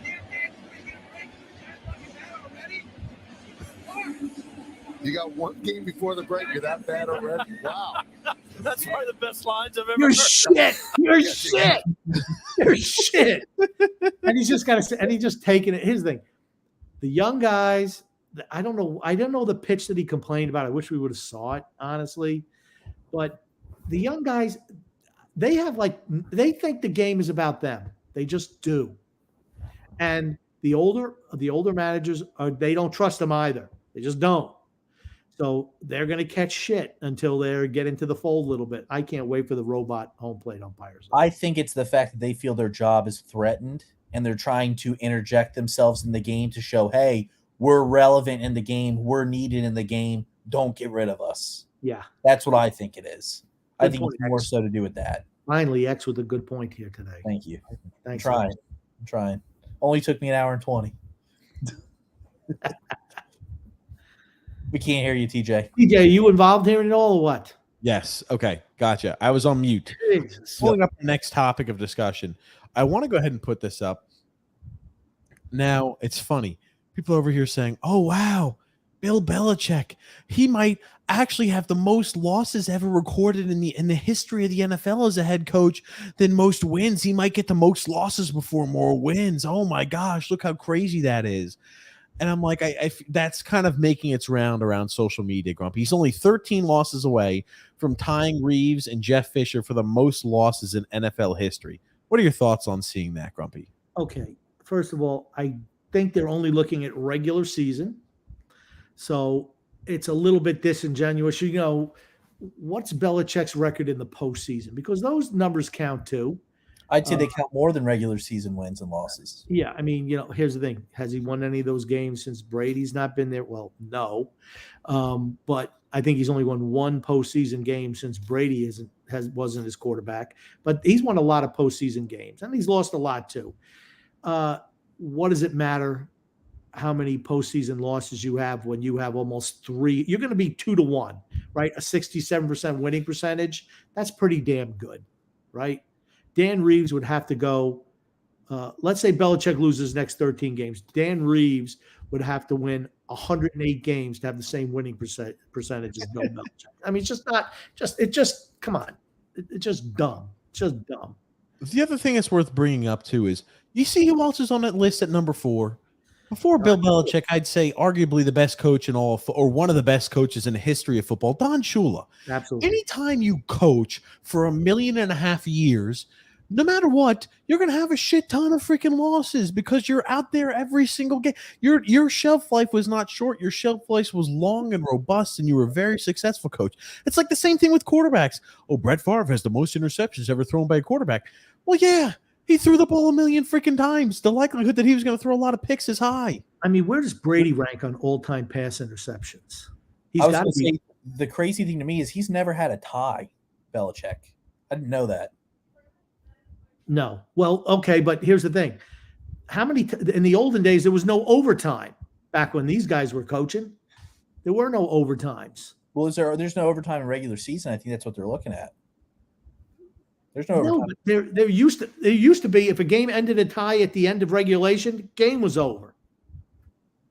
I mean, that's not. I guess they have one quarter overtime now. Now they have one quarter overtime, but how many games end in ties now? Not too many because you play another quarter. But back in the day, the game was tied to the end of 4 quarters. That's it. It's tied. Like certainly Landry and Shula for certain. I just thought that was crazy though that he's never had a tie. Let's show all-time interceptions. Brett Favre leads the NFL in all-time interceptions. Okay, Then George Blanda. Where's Vinny Brady? Testaverde's up there at number 4. Frank Tarkenton at number 5. Johnny Unitas. Johnny U. Fran, not Frank. Fran Tarkenton. God damn this freaking ad. Okay, perfect. You don't care about the horses. Unitas. Dan Marino. Peyton Manning. Right? You see all the names up here? Look at all the names. All of these guys. Holy shit. Okay, all of these names are household names. You know, that's the big takeaway. Look at all the household names. Brady on that list. He's got to be up there. I was trying to make a point. He was 22nd. Okay, well, he's doing must touchdown passes, only 22nd interceptions. Still, that's a lot. But 212, and what my point was, you're going to throw a lot of touchdown passes. You're also going to have a whole lot of interceptions. I was expecting him to be a little bit higher, but it just shows his greatness once again. Thank you. I'm sorry, I can't watch that site anymore with all those damn ads that are popping up. I knew as soon as I showed that Grumpy that Tom Brady was only 22nd all time in interceptions thrown, he's going to say, "Wow, yeah, look at this!" yeah. I was just happy he wasn't looking around that Ben Roethlisberger only had one less interception and played almost like 100 less games. What was that? Was that for statistics like passing yards? Is that what it was, or was that? No, those are who it was in order of who threw the most interceptions in the history. No, I know that, but I'm saying right next to their name, the next column over, it had like Brady had like 12,000 games and then passing yards. Okay, gotcha. Who's played the most games as a quarterback in history? No, maybe it wasn't passing yards. Let me pull it up. Damn, X, give me a sec here. Well, I was just curious because it showed Terry Bradshaw like passing attempts. Okay, dang, Terry Bradshaw didn't throw the ball much. No, because the game was played differently in the 1970s. Yeah. Oh, I was just saying. I was like, wow, it's like 3,000 to 12,000. 3,900 total passing attempts. To Brady's 12,000. It's insane. Yeah. I mean, Brady threw the ball almost 3 times as much as Terry Bradshaw, played almost twice as long as Terry Bradshaw, and only threw 2 more interceptions. The game was just different. Wow. Game was different. And here's the thing. And I'm not now it's going to sound like I'm running Brady down, but I'm not. With the running game, oftentimes is run, pass offense, right? So you're throwing the ball. It's not like it's 3rd and 1, we're throwing the ball. That's a running down. You're throwing the ball. If it's 2nd and 8, you're probably running the ball. In the old NFL, that's correct. The old NFL, it was a predominantly running game. You had to be able to run the ball. That changed when Bill Walsh came in and went to the San Francisco 49ers, put in the West Coast offense. That changed everything. Frank says here, Cashman sucks and has for decades. He's beyond overrated. Cashman for once hired Matt Blake, says Drew, who's from Cleveland. And that's why the Yankees pitching as of recently has been very successful. But the main thing is Cashman needs to go. Yes. Rob says here, the entire NHL is making a practice of eating Lou's lunch. Oh, God. Yeah, he's done his GM. Done. Coffees for closers, Lou. Coffees for closers. That's right, Rob. What a film says here. Grumpy, where are you at? Vacation. He's with me there, Sean Wada. He's at my house there, Sean. Yes. Tony G said, I don't know, man. You should have seen the reverence the Islanders Twitter universe had for TJ. It was disgusting. Oh, I don't know. I didn't even read. I didn't even see. I made a tweet and jumped right on this podcast there. He could fight Phil. Oh, man. Celebrity boxing match. I take TJ. Oh, he's saying that they treat me so highly. That's why we can have a celebrity boxing match. I could fight Phil. Fight that Belmont. Okay, if Phil would die. Come on. Oh, wow. There we go. The gauntlet has been thrown. Wow. Phil's a stick, man. Come on. Wow. Come on. I'm trying to be nice. Come on now. Oh, man. Come on. I'm a big guy. I had to get my ass in shape. I'm a big guy. You know what I think would happen? TJ would go around there. Phil would run around the ring for a little bit. TJ would get so tired he would fall on top of Phil, and then Phil would be able to move. That's what would probably happen. He would tire TJ out, but then he would accidentally get fallen on. Phil would be like Muhammad Ali. TJ would be like George Foreman. Give him a little rope of dope. Take a couple of body punches, then TJ would collapse. Okay. I'm a big guy. I just start leaning on Phil a little bit. Anytime he goes down, I'm taller than Phil. I'd wear him down. I'd start leaning on him. We're getting close. Are you kidding me? Come on. I bet you outweigh Phil by over 100 pounds. That's a safe assumption. I'd say that's a safe assumption. I think you're like 6-7 inches taller than him too. No, Phil. I thought he said I thought Phil was telling me he was taller than you would expect. He looks like he's 4 foot tall, so I guess he's probably taller than I expect. I don't know. We've out of a chair. I thought he said he was like in the 6 foot range. He doesn't strike me as that when he sits down at the computer chair, but I don't strike people as being 6'4". I'm just going to tell you what. TJ is an imposing physical specimen. That's what I'm going to say. Absolutely. You walk in and you see TJ's like, holy shit, he's a big guy. He's a big guy. That's the first thing you think. He's big. He's big. I mean, just big. So that's would your intro song be "Gonna Fly Now"? Gonna fly? No, he couldn't fly. If he was, you know what? If he was somebody who wanted to fly, he'd be like Henrik, the guy from Bugs Life. When I'm going to fly. That's what it'd be like. It's not little butterfly. Look, I spread my little butterflies, spread my wings. But no. Isles Puck Hockey said, I think Lou looks really bad for not giving a guy like Duchesne a shot when he only took a 1-year, $3 million deal. Like you said a couple weeks ago, back any and most change is a good change for the Islanders. Yep. Yeah, I mean, it's just. And you wouldn't have to give assets up for Matt Duchesne. Absolutely. I mean, Matt Duchesne, is Matt Duchesne still not a better player than Pierre Engvall? I'd say. Absolutely is. Grumpy, do you want to switch chairs? Rob says, get up and get that national treasure. A chair. You want to switch, Grumpy? You want to switch spots and I'll lay on the bed and you could sit here and the operating. Does that mean that I have to operate yes. all the stuff over there? Yes. I could probably do that. What do I got to do to clip on these things? It's really easy. They pop up and you're able to just pop them up, Grumpy. It's pretty easy. You just let that control board over there that does the sound, you just let that collect dust. That's all you got to do. Yeah, I'm going to do that. I'm going to change up. We're going to change up. Easy. JP, Grumpy. Oh, sorry. I guess that's not happening. Grumpy, the Islanders haven't been a winning organization since 1983. That's technically not true. Not splitting hairs. I say 1984. Yes. Okay. Look, Grumpy, let's switch up over here. And we had some winning seasons over there, and we were good in 1993. But I'm saying it's been quite a while since we've been a consistent winner. That's all I'm going to say. I'm going to wait till TJ wanders in over here, then I'm going to go to the other spot and see what happens. Ooh. Here comes TJ. Hold on. We're going to see how this goes. All right. All right. Let's see what happens. All right. Oh, my God. Who am I now? Oh, my God. Oh, let me close the door, too. Looky here. We got... There are buttons over here. Are there only 8 buttons? Oh, my God. Another week of the NFL season means another shot to win big at DraftKings. Oh, that's not good. Okay, lower that on the right side. So, because that one doesn't turn off. Okay, good. Don't be hitting the buttons, please. You now have the ability to put up the comments, Grumpy. Yeah. Let's see. What do I got to touch for that? Do I just touch the... Okay, let's go. We'll go with this one here. Gungun says, could the infamous plate video finally be aired if you blur out a few faces? I don't know. Ask the warden. Okay, I bumped the volume up so you wouldn't have to put it on your head. Oh, jeez, that's loud. I bumped the volume up so you wouldn't have to put it on your head. Okay. Oh, Grump. Wow. Holy shit. So I can just lower the volume up here, right? If you want to, sure. It's not working. It doesn't matter. We'll just do it. No. User error. You see the one that says input 1 where my headphones are plugged in? You're going to lower that input, Grump. He doesn't know what an input is. Okay, let's try it now. Oh, wait, talk. Hey, test. It's in the top right-hand portion of the soundboard. Oh, top right-hand portion of the sound. Okay. Gosh, Grump. Oh. We're gonna let you do a few celeb comments, Grumpy, from the chair, and then we'll jump back because I'll have a few things I want to go ahead and still cover. Yeah, please, today we're gonna be here. We're gonna be here till 4:00 in the morning. If you don't jump back, yes, we'll just do it like this. Can you hear everything, Grumpy, or do you screw things up? I can hear it well enough. Why don't you put that thing on your head?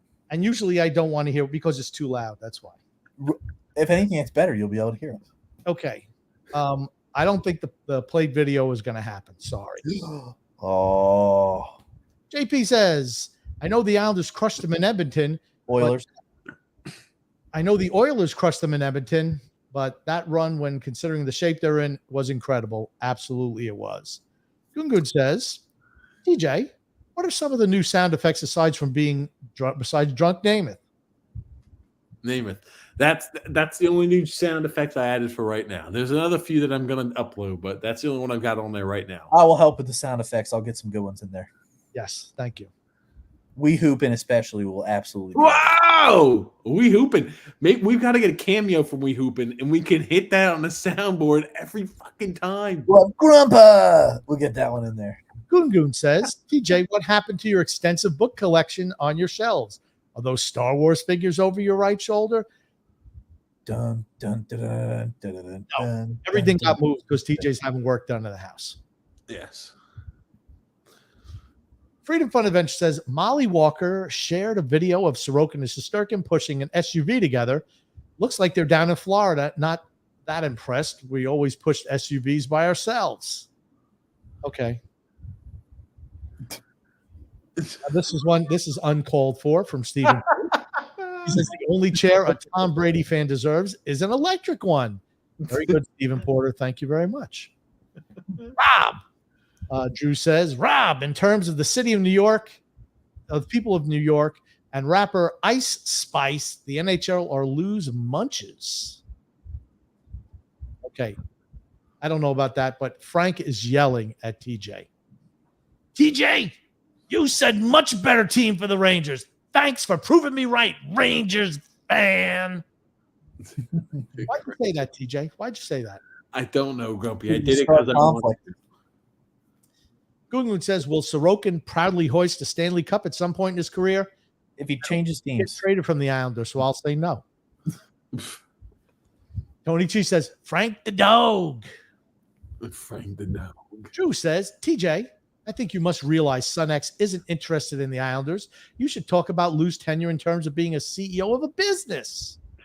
I'm not sure X cares about any of that type of stuff. Wow. James Farrell says, what do you guys think of the baseball draft? Good point. TJ, any comments on the baseball draft? I did not watch the baseball draft. I have a few things queued up we'll talk about in a second when we switch back roles. The only player I knew of who was good going into the draft was the pitcher from LSU. Yeah. He's supposed to be the best pitching prospect since Steven Strasburg. He led the league. He led college baseball in strikeouts, was second in ERA. He was really good for LSU. LSU, I think pitchers went first and second overall. I don't know any of the guys, so I'm not. I'm going to show you, and I'm going to get your input on them. Okay. Andrew L says, I think Tony meant it literally that he looks like the Jeopardy lady. She replaced Alex Trebek. Tony couldn't be more right on this. Please show a picture of this lady. Here you go, Grumpy. I'm going to let you try to go ahead and share that picture. I'm going to let you pull this up, Grumpy. I want you to go ahead and pull up the lady for Jeopardy who replaced Alex Trebek, and I want you to share that on screen, Grumpy. Yeah, I'm not doing that. Who says, Grumpy, I have something to tell you. Next time Brandon Gaines is on, tell him how the great pairing of Dobson and Pelech was at the end of the season. That really grinds his gears. Good gracious. I hate to be the harbinger of good news, but hey, that's a cross that Brandon needs to bear. Goon says, Grumpy, after you fled Long Island, how did you continue keeping track of the Islanders? I imagine it was well before satellite TV and streaming, right? No, I got myself a satellite dish, put it in my backyard, a big one, not the little direct TVs. This one used to have the big dish, and I watched them all there. Also, you used to collect pine needles all the time, too. I do remember that. Yep. Till you chop that down with an axe. Yep. That's true. Yes, let's talk about the safety aspect of that. You just took a satellite dish, a big satellite dish standing in the yard, and said, let me take an axe to it and start chopping down this electrical metal freaking structure and start chopping this bitch down. Chop, chop, chop. I mean, like, what? Grumpy could have electrocuted himself. X, think about that. Many years ago, Grumpy could have died via his 3 hairs on his head would have stood up. It's not actually what happened, but hey, that's okay. Tony Cheese sent a picture of TJ and the Jeopardy lady side by side. Oh, okay. Where it is. Grumpy, you got to keep putting them up. You got to keep showing us the comments, Grumpy. What are you doing? There's nothing here that came up. Can't help you there. No. He thought the comment was the picture. Just show us the comments. Oh, my God. See, just sent a picture of him. I don't see any picture. So no pictures. There's nothing down at the bottom. You subscribe to this show and hit the like button. Nothing. TJ says those things are available. They are not. Carlos says, "What's salute, boys? Salute, boys." Thank you very much, Carlos. James Farrell says, F Poppy. He's a juicer. Jesus. We have a little back and forth with Frank and Carlos going, hello, how you doing? We're not going to put that up. Unnecessary. Drew says, when Lou signs Zdeno Chara thinking he would catch lightning in a bottle, this was the equivalent of signing Matthew Hooper from the Bad News Bears remake in hockey terms. Yikes. Okay. Actually, Matt Hooper was the oceanographer in the first Jaws movie. You remember him? Matter of fact, my dad hated Matt Hooper in the Jaws movie. Why? Because Matt Hooper, instead of fighting that shark, went down to the bottom and hid at the bottom as a shark ate my dad's favorite hero, Captain Quint, when he ate by the shark. Grumpy Grandpa would be a Captain Quint fan. That does strike true. Absolutely. And TJ, who would you have been in the movie Jaws? The guy not in the water. Victim number one. Chum. You would have been number one. I'd have been on the freaking beach enjoying my freaking day, not getting eaten up by a shark swimming in the ocean. TJ would have been the guy, hey, kids, you want to put your sail up. You got to straighten your sail out. Boom, right in the water, destroyed. I thought he was going to be the little kitten boy. Or he could have been the guy who caught the shark. He says, that's a tiger shark. Oh, what? That's who TJ could have been. X, who would you have been? You would have been the little Kittner boy, that little spindly little fella splashing around up there, get his ass eaten by the shark. Grumpy did not like when we were watching Jaws on July 4th that I pointed out something very interesting in that movie. It's around July, the time period of the movie. It's around July 4th. Everyone is wearing jackets in the middle of the summer on the beach. Not just regular jackets, thick-ass winter jackets. Maybe they were afraid summer. They didn't want to get skin cancer. Ahead of their times. That's it. Yep. Drew says, I like you guys don't remember. He was the kid in the wheelchair. This must have been the second Bad News Bears. Okay. Thornton. And actually, the kid who was in the wheelchair played Barry Goldberg in the TV series The Goldbergs. Yeah, they called him Helen Keller. In that movie. Useless information there. Freedom Fun Adventure says, Son X, your dog is Grumpy's favorite. But what's the truth about you and TJ? You look a ton like Grump and even sit on a couch like him. Is TJ the warden's precious little baby? And are you more Grump's kid? I would say we're both equal. I mean, I don't know if one of us is more one parent's kid or not. I don't think so. I would say TJ is probably more like the warden, and I'm more like you, but I think you guys love us both the same. So. Good answer, X. What about you, TJ? I'm going to pose the same question to you. Let's see you butcher this answer, TJ. I'm the better son. Next question. The better son. Who? Inferior. Okay. Drew says, robotic home plate umpire sponsored by Hit Tracks. What's more serious to your health, steroids or vaping? I'm going to say vaping. Yeah, I think they both are bad. Yeah, but vaping is worse. What a film says, great show, guys. Hope you're all having a nice visit. Hope TJ ain't doing the cooking. He's not, believe me. He's doing the eating, though. He is doing the eating. I made dinner for you tonight, Grumpy, and it was very good. We went down to the store and picked up a chicken that was pre-cooked. Oh, I thought you were going to say TJ did cut the chicken, but you think you would slice it thin. He just pulled it apart with his hands and just threw it on a plate. That's not true. It is true. It's true. How long ago did you have dinner? How long ago did you have dinner? A few hours. Okay. We picked up some sarsaparilla. Give it a couple more hours. You might have to call the ambulance. That's when food poisoning starts to set in. Andrew says, do you boys sit in the What a Burger drive-thru for an hour and a half after last night's podcast? I did offer it to Grumpy. I said, we can go sit an hour and a half in Whataburger pod in the line, but no, he wasn't interested. Drew says, well, I will say I'd give Belichick 2 seasons for him to break the all-time losses record. It still doesn't diminish the accomplishments he achieves as a coach, even if they were all because of the people's champion, Tom Brady. 100% agree. Drew also says, I can't believe Belichick has never tied in 450 games. That's nuts to me. Yeah, that was the same for me. I thought it was crazy that he'd never tied. Drew says Grumpy's in the perfect position for everyone's favorite women respecters, Deshaun Watson and Ben, to give him a massage. Okay. They were getting the massages, not giving massages. They were getting the massages. Well, they were giving something extra while getting the massage. Yes. Let's see.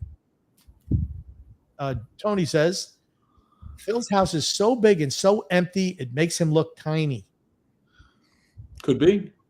And this is tiny. Another topic. Drew says, X, you're going to love this.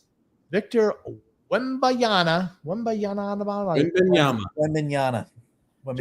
27 points, 12 rebounds, and 3 blocks just now. He definitely had a bounce back game for sure. He's 7'5". He should be getting boards and blocks. At 7.5, you should. But he shot a lot better today. Absolutely did. A lot better than 2 for 13. How did he do the last game? Tell us. He shot 2 for 13. I think he had like 8 or 10 boards and had 5 blocks. But yeah, you're going to get blocks and boards because you're 7.5. Hey, pay attention over there, TJ. Stop looking at your phone. Pay attention. Hey, Grumpy. I'm trying to pull up. Believe it or not, on my Twitter feed, I'm trying to pull up how many subjects we still have left to cover, and we're an hour and 45 in. And guess what? I'm trying to see how much we still have left to cover once you. I think it's the tyrannical chair. I think the chair makes the user. This chair's doesn't have much spring to it since TJ. That's why. See, that's why. Yeah. Drew says Phil lives in his parents' closet and just says it's in his house. Interesting. Oh my. Frank from Empire State says Cashman inherited a dynasty. That's the great Gene Stick Michael, but also Bill White, great GMs, and amazing eye for talent. Miss those days bad. It was Gene Michael who built the team, not Bill White. Drew says you walk in, you see TJ, and you say, "Holy shit, he's a jabroni!" Oh, a jabroni! There it is. Jabba. Is Grumpy a god or what? Says Rob. Legend. Frank says, I like Grumpy Old Man in the captain seat. I like it too. TJ's got a lot. You know what? I'm going to tell you what. Being in this seat makes you look more bald than you are, really. Well, not me. I am pretty bald. Just makes your head look shinier. Just make your head look shinier. I don't put any low powder or anything like that on there. TJ, look at all this extra hair I've got now. Tony says, Phil's got creepy paintings of his kids throughout his home. I don't know about that, but I don't think that's true. Phil is good people. I'm just telling you, Phil's good people. But I think that TJ would be able to beat him in a fight. Rob says, Grumpy's been carrying this show for years. He deserves the con. Ooh, TJ, you're going to take that. Have that, buddy. I'm in charge. How can I just mute TJ? I can just do that. Grump, you're not just in charge. You're large and in charge now. Oh, does this mute TJ? That's what I want to know. Does that shut him up? Try it. Yeah, I like that. All right, we'll put Say something, TJ. I've heard he was muted. Damn, I never thought I'd see the day when TJ would share anything with Grumpy. I'm crying real tears. It's truly tears. It's a truly historic moment, people. TJ, he was just getting attacked. He just couldn't take it anymore. Drew says, TJ, let's be honest. You wanted to switch with Grumpy just so you could get a massage from everyone's favorite woman respecter, Deshaun Watson and Big Ben. Now, okay, I love the message that you're trying to send, but remember, those guys were receiving the massages. That's the most important thing to remember. Very important. James says, now TJ and Grumpy switch spots. You guys going to do role reversal now. Yeah, let me see if I can I be mean like TJ? TJ, why don't you say something so I can shut you down? Grumpy, don't you think it doesn't matter what you say? Let's go to the next comment. Drew says, X, I'm going to tell you this. You're in charge of getting the cameo. We all know TJ isn't going to do it. Yikes. Yeah. Need to get the nice Grumpy on the mic. This is a dream come true. I tell you, read these comments. We're just rapid firing through these comments. Not like TJ when he's in charge. Laugh my ass. Oh, so Grumpy Old Man. I love Grumpy in the main seat. I got to say, I don't know enough things to do. I don't know what these buttons are. There's 8 buttons. These are all going to have names on it for the next thing. We're going to have new sounds, improved sounds, better sounds than what TJ's been producing in the past, which has been not correct. That little woo, that sound's gone. Hey, Grumpy, really quickly, I want you to hit in the middle. It's the middle one on the left. It's the third one down on the left. It's yellow. Click that one for me. That's the one that has that little you left, doesn't it? No. That's the Joe Namath one.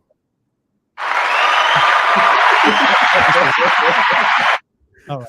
At least it shuts off when I hit it again. You happy, Grumpy? That make you happy? Like you didn't think I knew what you were doing. You think I'm a monkey, some type of moron who didn't know what a simpleton like you was going to try to pull. I did think that. That's correct. Sorry, it doesn't work. Frank says, man, if Lou had Grumpy's brain, he'd be a good GM. LOL. No, he'd be a great GM if he had my brain. TJ, why don't you read this comment? Go ahead. It's got 3 lines to it. The King of JUCO did like a simulation where he faced the LSU pitcher prospect that got taken by Pittsburgh. I think he's going to be a stud. we're gonna find out. We'll find out, right? These kids are a little ways away. Let's be honest, right? X, how many years do you think a major league? Most of them are coming out of high school, right? You got some guys coming out of college. But Well, that's my thing is the kid that's coming out of college is going to have more experience than a kid coming out of high school. A kid coming out of high school usually will stay in the minors probably about 2-3 years before they're really good enough to make that jump to the pros. But I mean, that kid he's coming out of college, he's played older players, he's played better talent. I mean, these kids who come out of high school, like, yeah, they might be dominant in high school, but they're also playing kids who will never go play beyond high school. So I'd say probably 2 to 3 years, but I mean, that guy maybe less. TJ, any comments on that? He's from college. I'd expect him to be close to the MLB level. I mean, he was spectacular. I think realistically, probably this year, he maybe gets a little bit of a taste, a game or so, or next year he'll be up in the MLB. Okay. I give him a little bit longer than that. I think I'd say a year or two. Yeah. I go at least maybe not this year or next year, but certainly a year and a half from now. I think they should be. Drew says, Frank, no, I think Grumpy would be worse than Mike Milbury. Kidding. That's cool. I don't care. Woodha says, damn, Grumpy, you're looking pro right now. Hard to believe. TJ might get kicked out of the captaincy. Here's a subject near and dear to my heart. The Women's U.S. Open. That was really good. Played at Pebble Beach. What did they shoot? I mean, did they put them like at the short tees? Well, you realize that they tee off closer to the hole. Yeah. So what do they shoot? I don't know, Robbie, and I don't really care. You want to know? No one knows because no one follows the Women's U.S. Pebble Beach is a nice course, though. Freedom Fun Adventure says, do you notice how much better this show is run when Grumpy's in the producer's chair? Finally, the show is being run professionally with the grumpy old man behind the mic. At the helm. There it is. The a-hole chair. Drew says, you know, I'm starting to think TJ's lighting in general makes everyone's hairline look thinner. Absolutely, it does. I mean, here's the thing. There's a lot of light in here. He's got over the head, which is nothing. He's got some type of circle light coming over here for TikTok videos, which I don't do many of. Yeah, hold on. You think I, number one, have a TikTok, let alone create TikTok videos? And then he has that, you know, like that light that they show on the commercials. Hey, throws off 700,000 lumens, and they put that's what he's got right in my face over here. Are you starting to sweat, Grump? No, I'm not. I got the AC blowing on. Don't worry. TJ has his Timmy sweatbands right there for you if you need to use them. He does have one over here. It has hair on it. It also probably has sweat on it as well. Oh, oh my God. Game podcast use material right there. Look at that. Look at that hair. Look at it. Let's try to get to the comments sometime today, Grumpy. He says TJ just pulls apart the chicken full on caveman style, without a doubt. He uses his teeth. And Drew says, damn it, TJ, get off your phone. Accept the Midnight Podcast. No. TJ, about you reading the comments, you're fired. There it is. Best Vince McMahon that I could do right now. Drew says, one last reminder of the memes, TJ or Grumpy, whoever is handling the comments. I don't know how to do the memes. I'll be honest with you. So we might bring TJ back in here because I don't know what he's done. I honestly do not know anything about the setup. TJ wants to keep it like that, honestly. So it's a lot easier when it's like that. I'm not as proficient as he likes to try to make it sound like I'm not appropriate enough to handle the job. Even though we all know that's not true. Now, TJ, I'm going to let you come back here, pop up some of these memes since we're close to 2 hours. I do want to get to some of those memes. Okay. And whatever other signals you have. Okay, you can pop up the Tony Boy Curtis. We can let X read Pony Boy Curtis. Okay, X. His Pony Boy Curtis. Pony Boy is here he usually only here for Islanders Never Say Die. Pony Boy is here too. He usually is only here for Islanders Never Say Die. TJ is back. I'm going to let him once again step behind the producer's chair, and hopefully we can wrap up this show.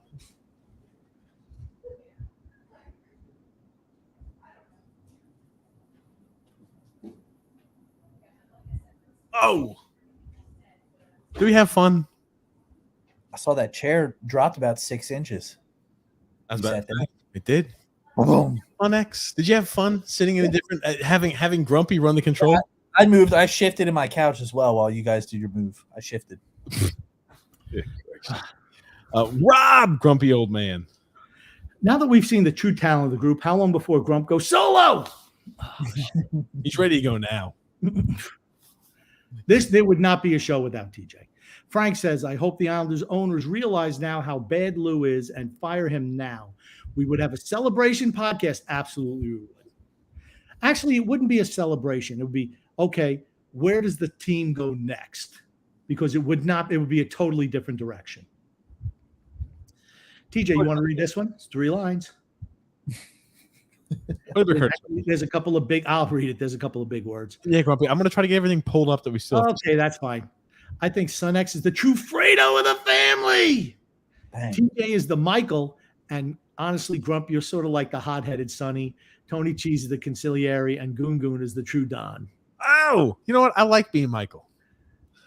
You're Drew not. L. Grumpy. I have a new exercise. Michael's wife, TJ. Who are you? I said TJ's Michael's wife. Oh, shit. Kay Adams. Drew says, I have a new exercise called circuit training for Grump and TJ. Every 30 minutes, you rotate spots, but that also means Grump, he has to move in full-time to TJ's house. I'm wondering if the lovely Paige will be okay with that.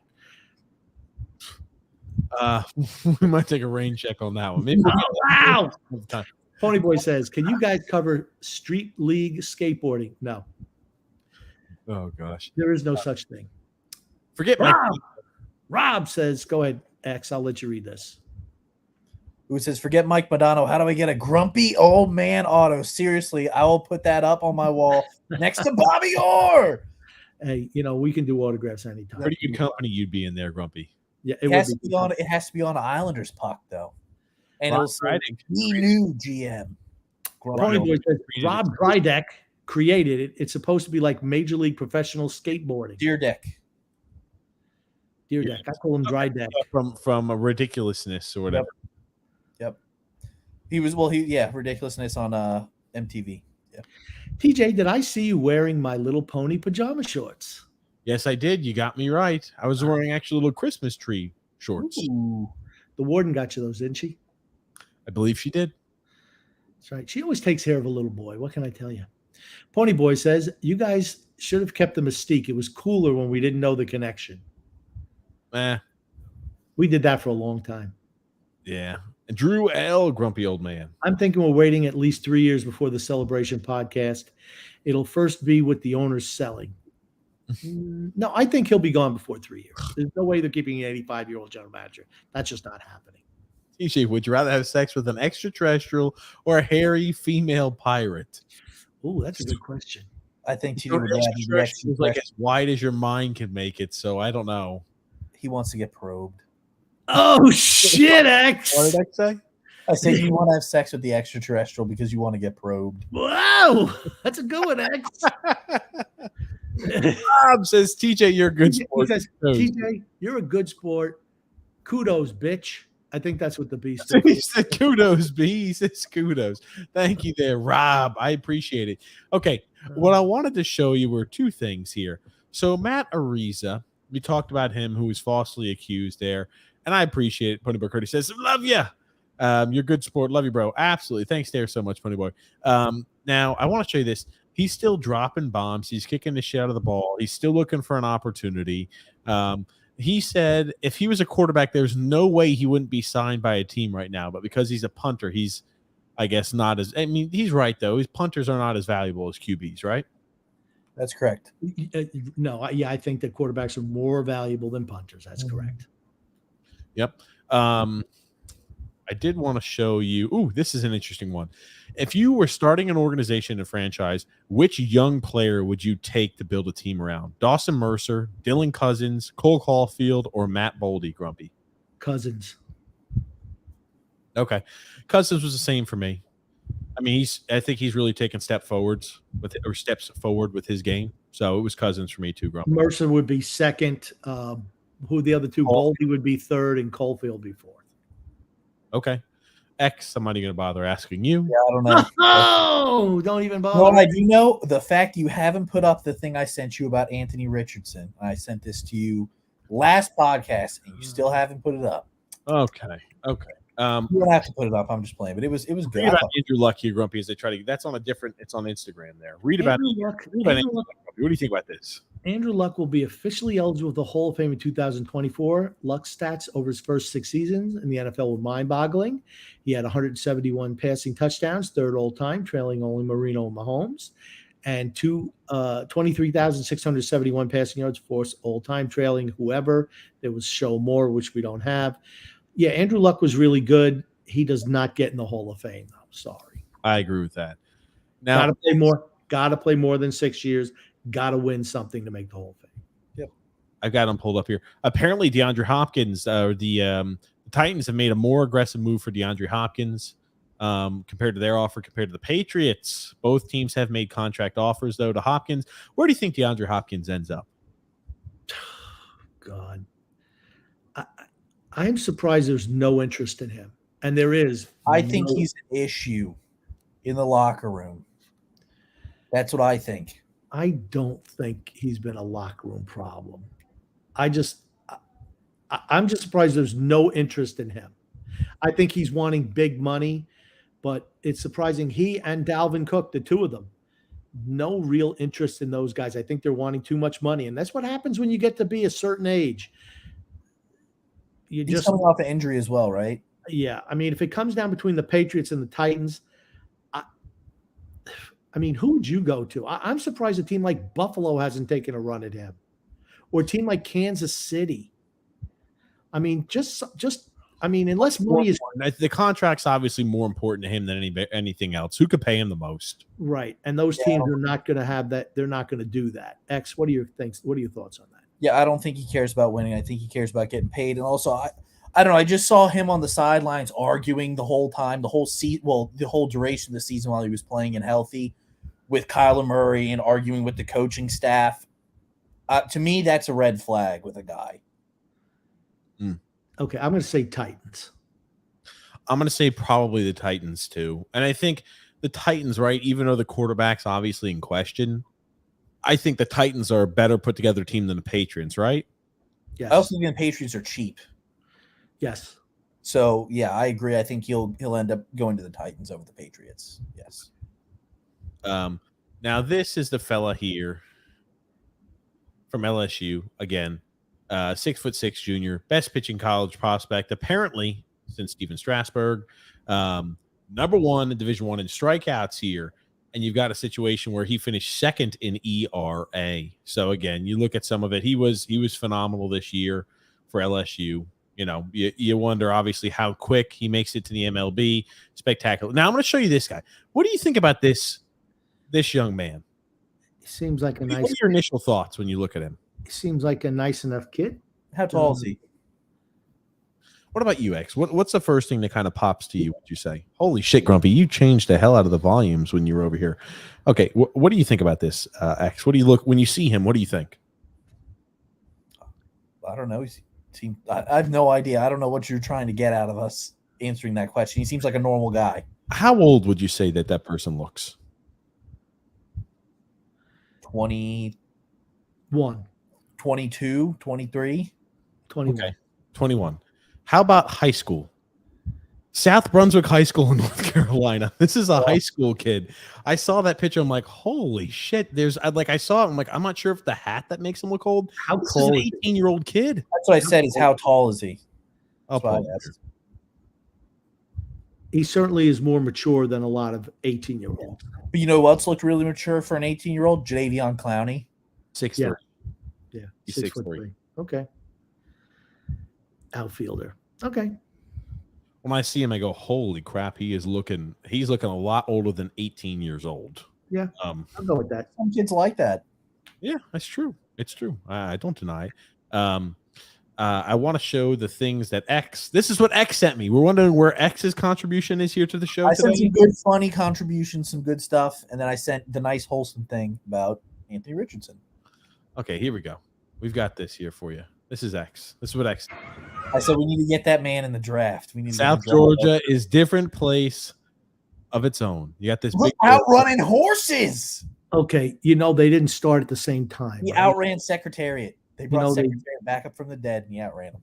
You realize they didn't start at the same spot, right?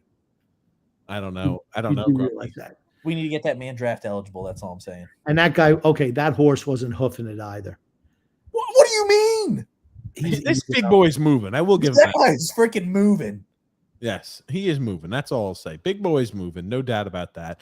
And then X wanted me to send this. Now, I'm going to keep the volume off on this because it's got like some kooky background music that I don't think matches up well with what occurred. It had the Fortnite music was what the thing was.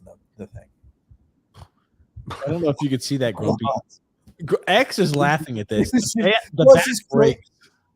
the type of sick mentality that X has. He sees his kid get hit in the head with a baseball bat, and he thinks it's the funniest thing ever. Got knocked out. X, what's one of the greatest comedies of all time? Oh, stop. Okay, we're not doing this. But look at this. Listen to the music. This is the crazy part for me. Hold on.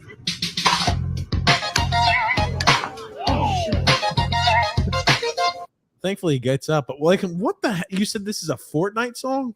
Yeah, it's from Fortnite. That's what it was. See, Jeez. From Fortnite Battle.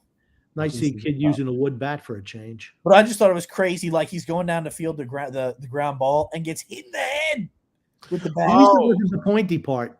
You didn't realize that hit him in the head? I saw. What do you mean? I didn't realize that. Why'd you say oh? Why'd you say oh? I've got something else I want to show you that I forgot about showing you. Now, Grumpy, do you remember Frank the Tank who has those little time periods where he gets all pissed off at the people? Oh, gee. Look at Frank the Tank, Grumpy. He threw out the opening pitch. Oh, my God. His legs are looking rough. Oh, my God.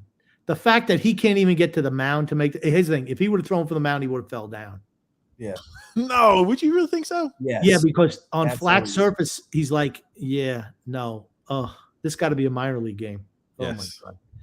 Oh, my God. Frank Oh, my God. Tank. They're ready to add him to the. Look at him, Grumpy. Yeah, look at him. He got a standing O, Grumpy. Oh, boy. Oh, boy. Oh, Frank the Tank. I forgot I had set that up Oh, for myself boy. last podcast. Oh, But man, that's not good. oh God. Okay. That's the guy who, I don't know. I think we've seen him on something before, right? Yes, he has those. He's a Devils fan. He's a Mets fan. that's- He does that freaking out stuff. That's the guy, Grumpy. He threw out the pitch. I should be throwing out pitches that guy gets run. You should put up the Anthony Richardson thing now. Oh, the Anthony Richardson thing sucks. What do you mean it sucks? There you go. I'll let you read this thing, Grumpy. What about my fellow Gator, Anthony Richardson? One of our baseball pitchers went 4th overall with the Texas Rangers. Okay, I guess I'll pull it up here for Richardson. Give me a moment here. Thanks a lot. About time. TJ gets very angry if you don't. To me, after listening to this video, this is absolutely somebody that I will root for. Okay, they said the same exact shit about Malik Willis too. Remember that same exact shit about the same thing about Malik Willis. When he helped like a homeless man out. But again, like Richardson, you hear great things about. You heard the same things about Malik Richardson. I'm not saying whatever. I am happy to hear that there's a good-hearted individual that's out there. It is nice to root for players like that. But I'll go ahead and press play here. Yesterday. Hey, Jake, I went to the Indiana Sports Corps luncheon on Tuesday, and Chris Ballard was the speaker. He told a story about Anthony Richardson and the NFL's rookie orientation program. Troy Vincent of the NFL called Ballard after the draft to tell him what an impact Anthony Richardson had left on him at the orientation program. Specifically, after the dinner attended by all potential draftees, the room was left a mess. Everyone was leaving, and Troy Vincent saw one person who stayed behind and was bussing tables before the staff came back into the room. Vincent walked up and approached him and said, "You don't need to do this." To which Anthony Richardson responded, "We left this room in an unacceptable condition, and it's not right for us to expect the staff to clean it all up."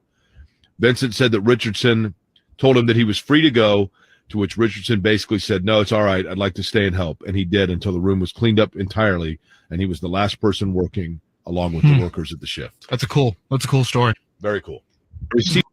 Okay. When I hear stuff like that, I want to get your initial opinions, guys. I was going to say, as a leader of your team, that's somebody you want as at the QB helm as the leader of the team. That's all I'm saying.